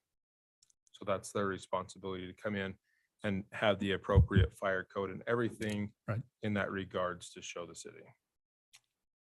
Okay, in your considerations for this access, we might think about what happened down in Eagle Mountain last week. I think probably most of you are familiar with this. Private road got paved and became access for a development. And as a result, we had a couple of kids playing real fast and 2 children got killed. That's where our concern is right there. We're in the exact same situation. So consider that when you're considering the access for the development. Okay. That's all I have. Thank you. Thank you. Thanks for your comment. Mr. Chair, again, I'll go up here. Yeah. Just again, for our purposes, the redevelopment agency is not the planning department. Right. We don't have that responsibility. So what I wanted to just make clear is that we appreciate the comment, we appreciate the concern, but that will have to be dealt as they go through the planning and development process for that. Our responsibility would be, let's say that development came in and wanted tax increment participation, then we have some control over it. We have some control over the design, we have some control over things. In other words, we can make recommendations to the planning commission and whatever.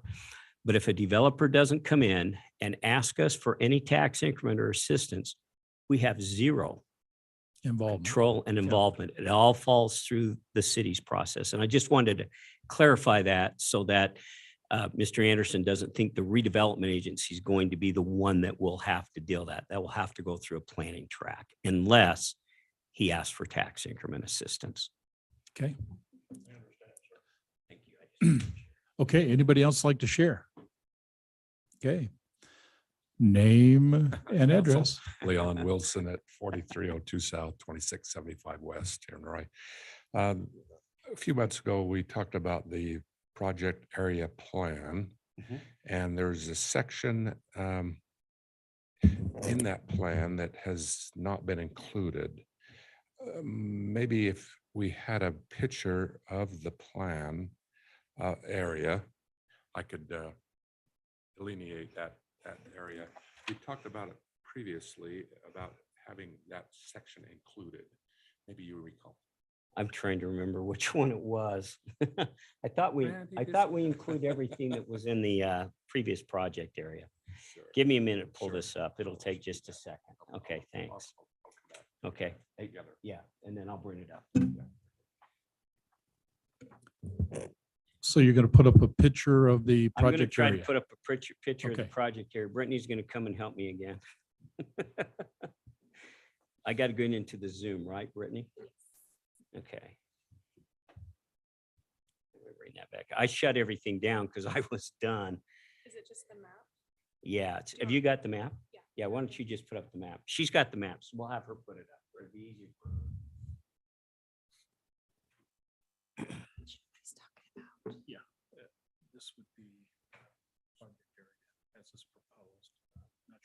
this area up here or this area down here? This is talking about. We'll know when it comes up.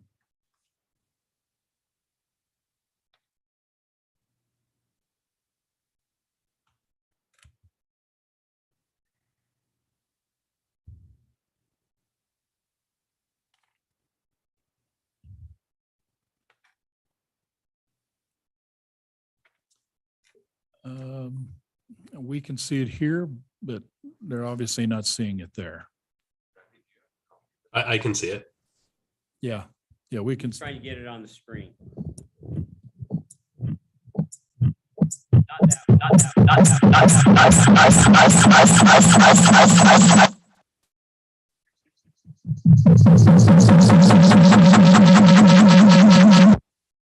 have the one that was in the plan. Let me bring it up on the plan. Come up here, I'll pull up the plan, and you can look at it and then just tell me which one it is.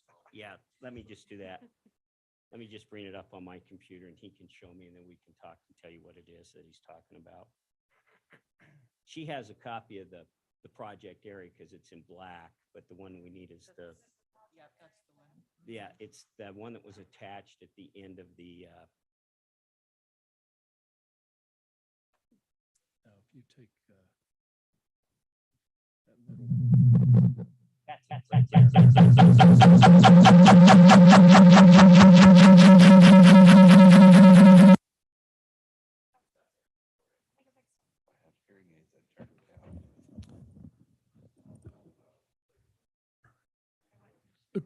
Go ahead.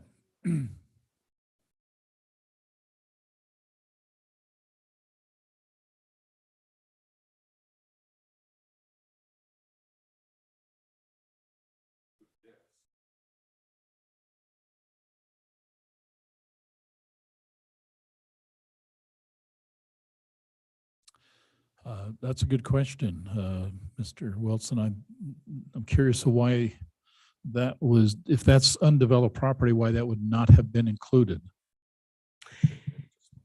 You know, Mr. Chair, I'm not quite sure why that would not be, but again, because we are giving notices to continue the public hearing. Yeah. We certainly can add that to that. We just have to change the legal and we'll have to change the legal description. Yeah. Normally, we don't do that after we've given notice to the property owners of it, but since we are continuous public hearing, it's very timely to pick that oversight up, and we would be able to add that. Is that under a separate tax ID number, or is it under your same one? So that might be why we probably just, when we looked at it, we just didn't catch that tax ID number. So I think because we're in a public hearing, and you're not opposed to adding that, correct?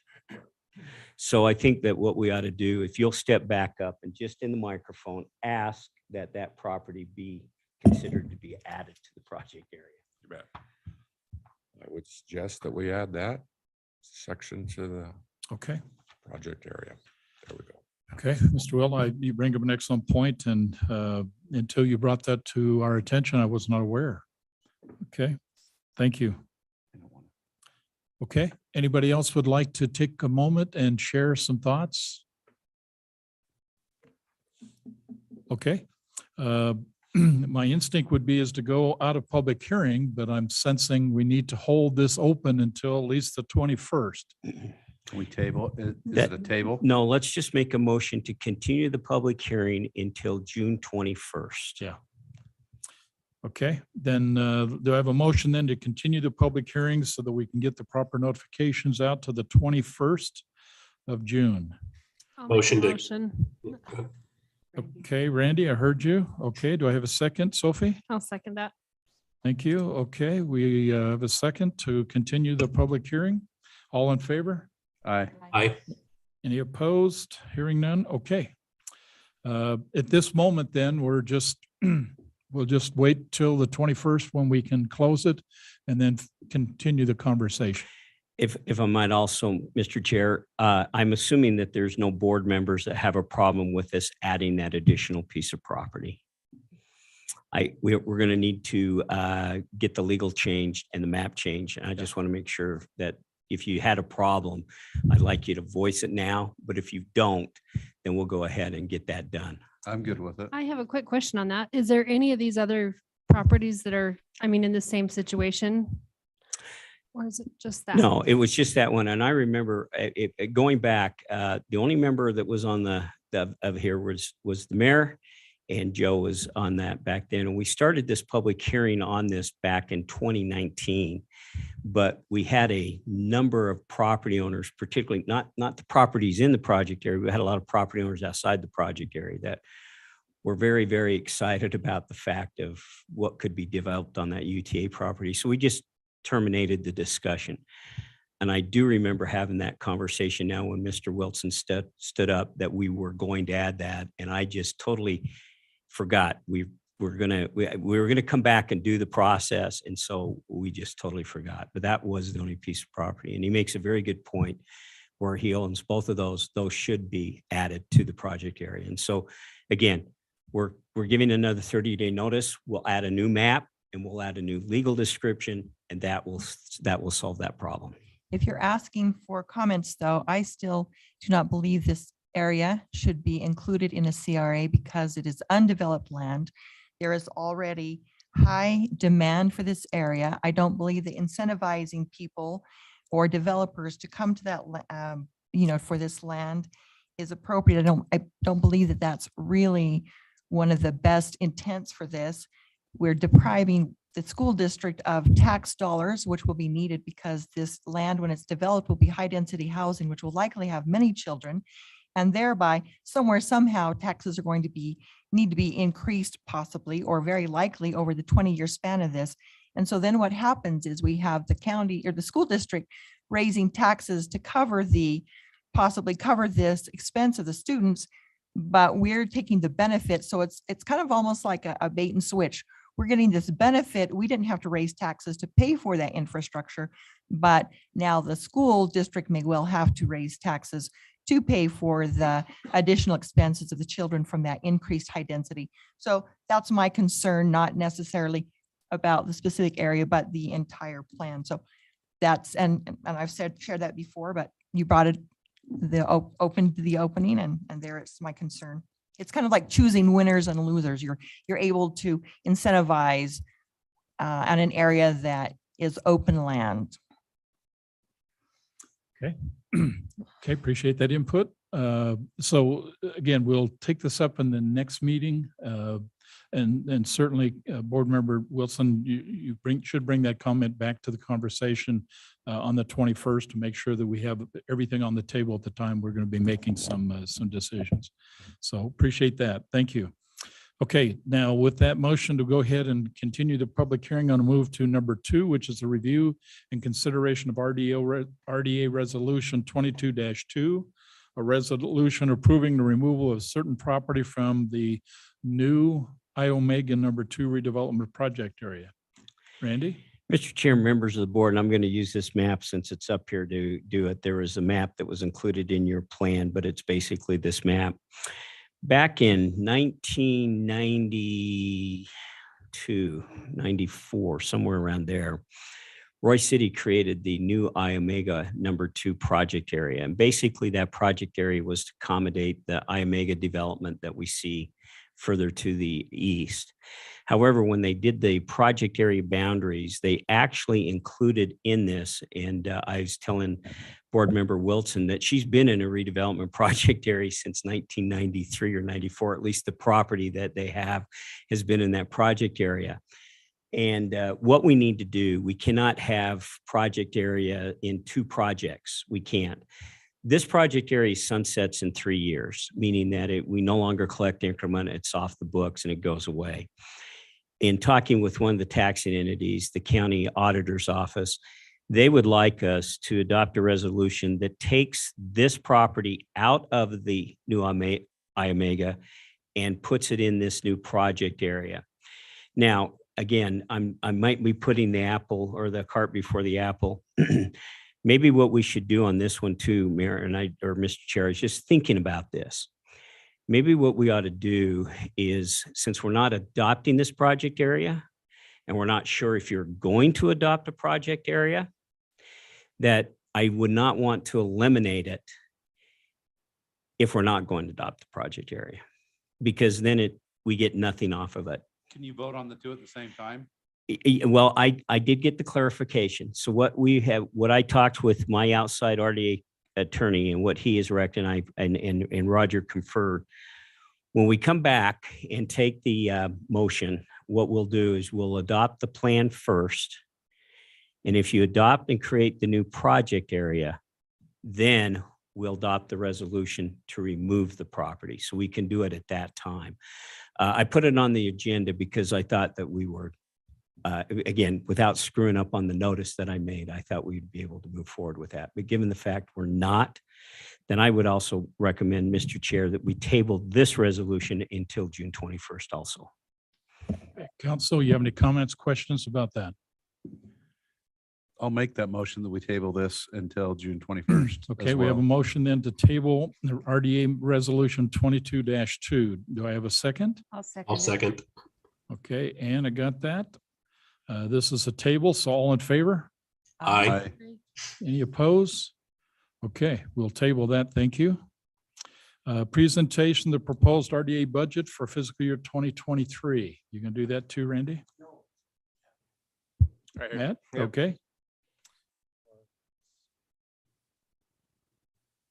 Okay. As board members, as you've seen in your packet, you have the RDA budget for 2023. This will also be adopted with the city budget on the 21st. With that being said, this is just a brief overview of that budget. Please come to me if you have any questions. The total budget is $1.6 million. There's currently, we estimate about $2.4 million in that budget. Currently this year, we have spent around $30,000. So the budget really hasn't changed much over the year. We haven't been spending a whole lot of money out of that budget. But I also want to include that these types of conversations and the other CRAs that we have added in the past, we have not triggered those CRAs, so they are not included in the budget. We do not receive any TIF on those. So with that being said, the portion of the tax increment that we get that would be paid to Roy City is about $55,000. Other government agencies, that's about $272,000. The loan fund that we've had, we still have one individual with an outstanding loan, but that loan is still out there. We still have policies in place that if people wanted to apply, they are welcome to. And then also in the past, we've had the beautification money. We haven't been spending that. That was actually part of an old RDA that we've had, professional technical services and administration fees for the operations of the RDA. So anyway, if you have any questions, please feel free to reach out to me. So. Okay, board, any questions relative to this budget? Okay, I do have one. There had always been a discussion, and now two board members of two board groups about whether or not we should continue the $150,000 in revolving loan fund. There has been a lot of risks, and although we have seen successes, we've also seen some challenges. And there's always been a debate within the board in terms of whether or not we're finding any value in continuing that program. At this moment, I'm not so sure. I know what the original intent was for the revolving loan fund, but I'm not sure it never really met its full potential of what its intent was. And well, it was really set up for gap funding for somebody that was trying to get a business off the ground and short and needed some gap funding to get in there. I mean, the first one we did, they ended up paying it off early and it worked out. We've got one that's still outstanding in some various state. I don't see a problem leaving it there, but I do believe we need to, when we take applications for them, that we scrutinize and make sure that we have to vote on everyone as a board anyway. Right. And so I would recommend leaving it, but I think we need to, as applications come in, scrutinize it. And I think the process was rewritten as well, wasn't it, Randy? I remember when we had this conversation with the Economic Development Committee, and Mr. Chair, you correct me if I'm wrong. what was discussed was whether or not we wanted it, or we could use that $150,000 somewhere else that would maybe make better need. But we did discuss in the event that if it was going to be stated, we wanted to go back and totally rewrite all the documents. That's what we talked about. We wanted to get it to the point that learning from some of the mistakes, that we wouldn't have those again. And basically the number one thing is nobody gets money if they don't have collateral to cover the loan, period. I mean, it's just period. You got to show us if you borrow 30,000, you got $30,000 of collateral. Because if you don't, we're not going to lend money. That's probably the best way to protect us, but that's what we discussed, Board Member Paul. I guess the question would be is that we certainly can go back and reevaluate the policy that governs that.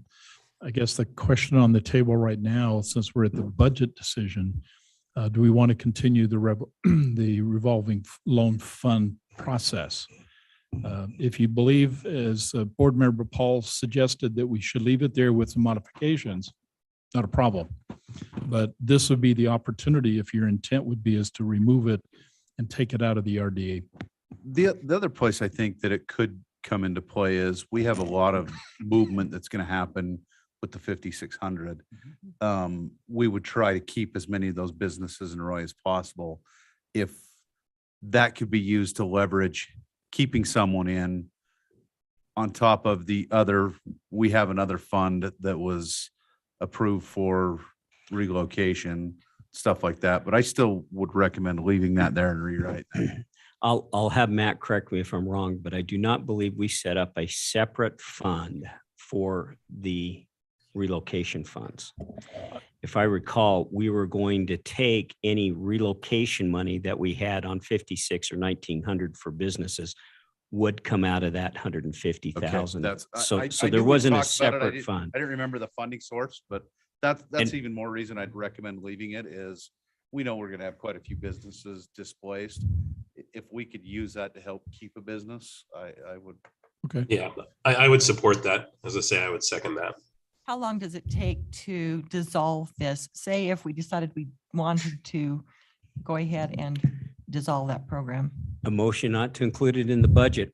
It's done. Does it? So that can happen at any time along the way. So keeping it here is fine, but Yeah, you can always amend your budget. I Okay. mean, you always have the right to amend the budget, and you just have to follow the same procedures for amending a budget. For RDA, it's a 7-day notice. okay, thank you. So that's all we'd have to do. And we have to have a public hearing to amend the budget, but that's all it takes is a motion to remove it. Any line item from the budget can be done that way. Other ideas, thoughts? We got comments from two. Well, so like Joe said, if, businesses need money to help them move, we would take it out of that. But what if we need more money than 150,000 because we have so many businesses moving?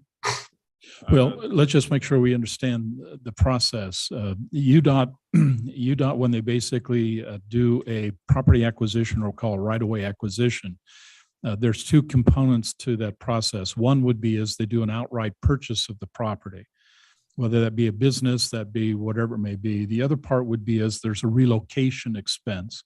Our policy basically says if there's anything up and above what the state or federal government will be paying that business to relocate that is needed, as you're suggesting, then it could come out of the RDA funds, okay, as an approval from the board.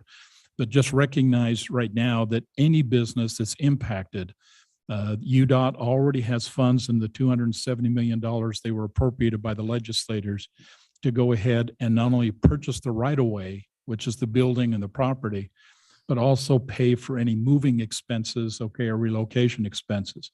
Our premise would be, and it's always been, we would like them to stay in Roy if we can, but I will tell you, it's getting more difficult as I see some of the properties that I was hoping would be used is now being consumed with something else. And so it's all about a timing issue. Well, the thing to consider is, as a board, we can always vote to do a budget adjustment and get rid of it in the future.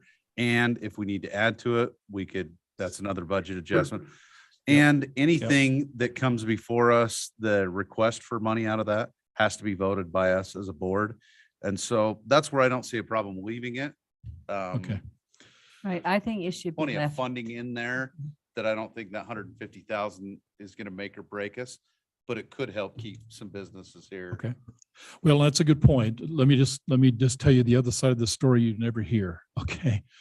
Matt and his team are ill-equipped to be a loan officer. That is not part of their job description. And so whenever you establish these revolving funds, then we have to basically draw from the resources that we have to manage, much like a bank manages a loan. And that is not what we do, okay? But that's what you're asking us to continue doing, is what we're experiencing now. We just don't have those resources or that skill base. But, you know, if the board's decision is to continue, then just recognize we'll continue, but just recognize that as an area that we are, in my opinion, Matt, and you can say what you like, we are ill-equipped, okay, to really effectively manage it to the level that it needs to be managed, much like a credit union or a bank who does this for a living. Yeah, we currently have our AP personnel facilitating the loans. She's an AP clerk. She doesn't facilitate loans. It is true. She does a phenomenal job though. It's just not her area of expertise. Right. I think we're getting by. We have a lot of resources in the city. The one that we talked about being in default, she had a lot of resources that she had to do a lot of research on what to do with it. So Yeah. we're able to fulfill the responsibility, but it is not our area of expertise. Could you use a financial institution to underwrite it and we fund it? And how do we let the businesses know that this is available? Because they're looking right now. They know they're going to be moving or displaced. How, is there a way for them to know that this is available? We have put it was mainly word of mouth back when it first started.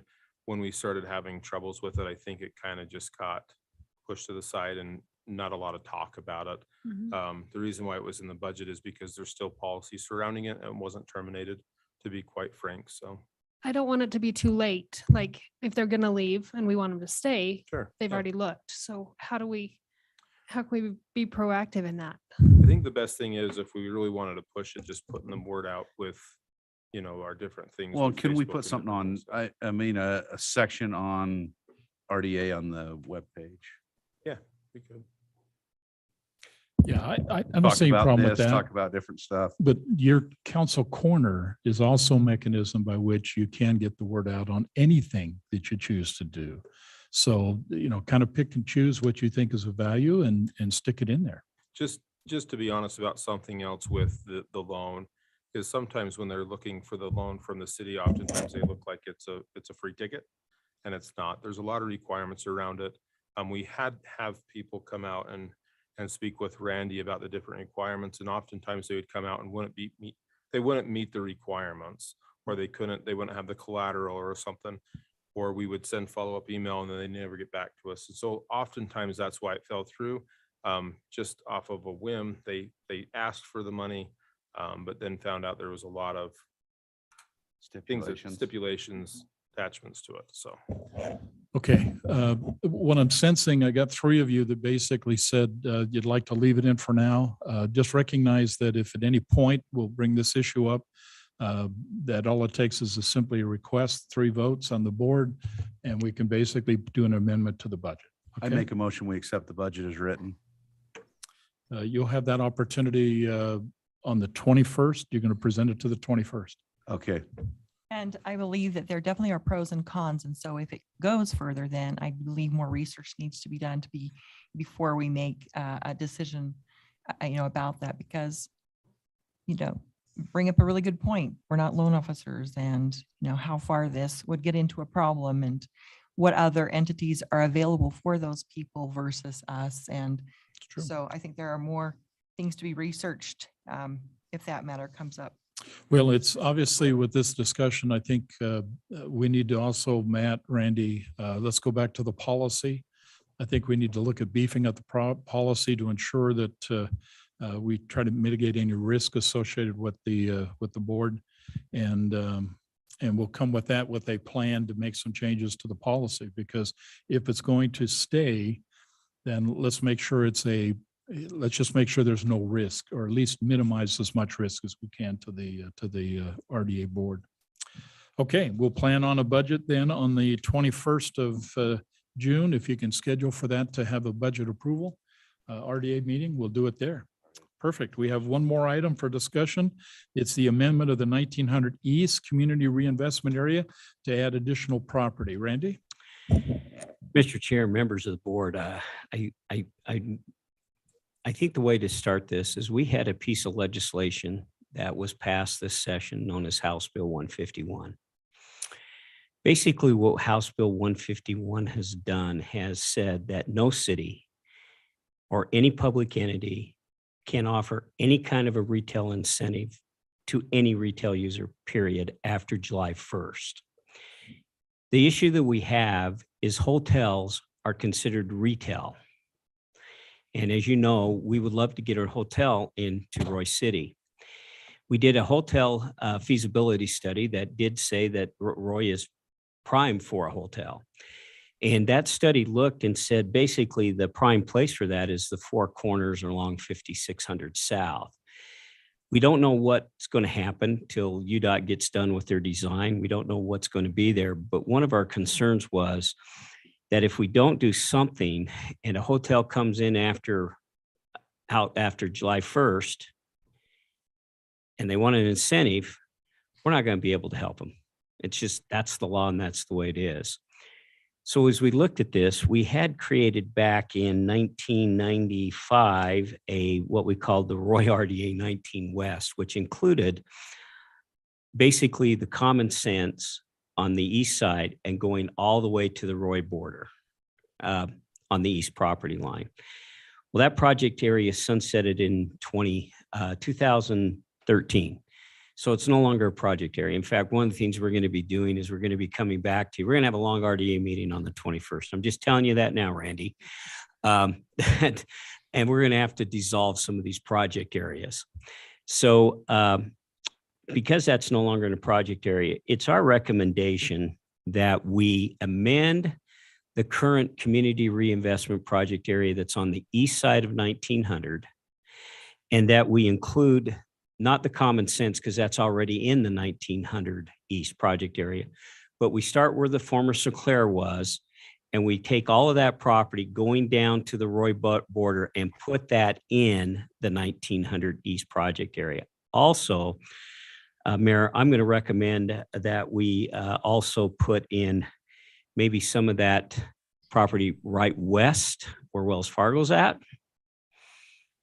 just to be on the safe side in case that becomes the location too. I didn't think about that when we had our economic development meeting with Board Member Wilson and Board Member Paul. We kind of talked about this, but I got thinking after that maybe we ought to look at that too, just to be on the safe side. So if you're good with this, we're going to have to scramble because we're going to have to immediately get a map and a legal description going. And we're going to have to, most important thing, we're going to have to notify all those property owners that we're going to do this by public hearing, and we're going to have another public hearing on that amendment. And we got to get it done by June 30th. We have no choice on this one. I've talked to Matt even about the potential of maybe having a special RD meeting on the 28th, where we can maybe take this separate. But if we can't do that, then we're going to have to scramble to get notices out on Friday. Now, we're not going to have the legal description and we're not going to have the map. We'll have the map, but we won't have the legal description. I talked with my outside RDA attorney who helps me on anything that I can't figure out. And it's not many, but there are a couple of times that come up. And I asked him about, well, what do we do? We're not going to have a legal description that we're probably going to be able to mail out to the property owners. And he said, well, that's not necessarily for the mailing that when you send out for the public hearing and the amendment of the plan, but you can't adopt, this is where our issue is, we can't adopt anything until we have that map and legal. So we're kind of in this position that we don't really, I mean, we got a gun to our head and we don't want to lose that opportunity because those were the corners that it said. So what we'd like to do is we'd just like to get your approval to let us go ahead with the amendment of the project area, get the public hearing scheduled, start working on the map and the legal description that needs to be added, and be ready for that if at all possibility by the 21st, and if not, by the 28th. My biggest concern is I don't do the legal and I don't I don't prepare that. We got to have our outside surveyor do that. And I don't know what the time is going to be to do that. So that's what we'd like to do. Yeah, let me just add to that conversation. There's no question, board members, that UDOT is going to take the Wells Fargo building. It is in that target. We just don't know what's going to be able to go back in there. And they will vacate the land. There will be a piece of that, quite a big piece of that will be open property. I will tell you from experience, and we almost had this put together. It was so close, and then pandemic. We thought we were going to get at least a 4, maybe a 5-star hotel in downtown Roy. It was that close. And the pandemic basically put all entertainment and all hotels basically in a slow pattern. But the real issue would be in terms of what the public has been demanding year after year after year, has said, we want a sit-down restaurant. I've had people simply says, why do the people coming to visit me have to go into Ogden or Layton to go to a hotel? Why can't they come into Roy? And the Roy Innovation Center and the dynamics of that is going to drive a first-class hotel opportunity for Roy. But House Bill 151 will put a halt to all of that effective 1 July, unless we establish the RDA that puts now in motion the option. If we don't, there will be no commercial development, no office buildings, nothing that deals with commercial will we be able to provide any assistance to under the CRA, unless the CRA is established and in motion. Get it done. Yeah. We okay? Right.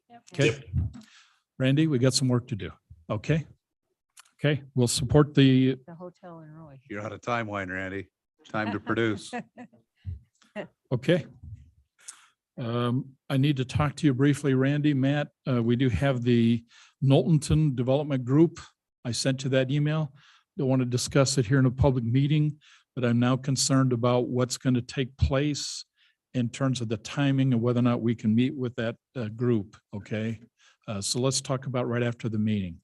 Board, is there anything else you'd like to discuss before I ask for a motion to adjourn? I make a motion, we adjourn. Okay, I got a motion to adjourn. Is there a second? I'll second it. Thank you, Ann. Appreciate that. All in favor? I. Aye. Okay, any opposed? Okay, we are adjourned. Thank you. Great effort. We got to give Mr. Sant some time to get some work done. So we need to get out of here and let him go to work.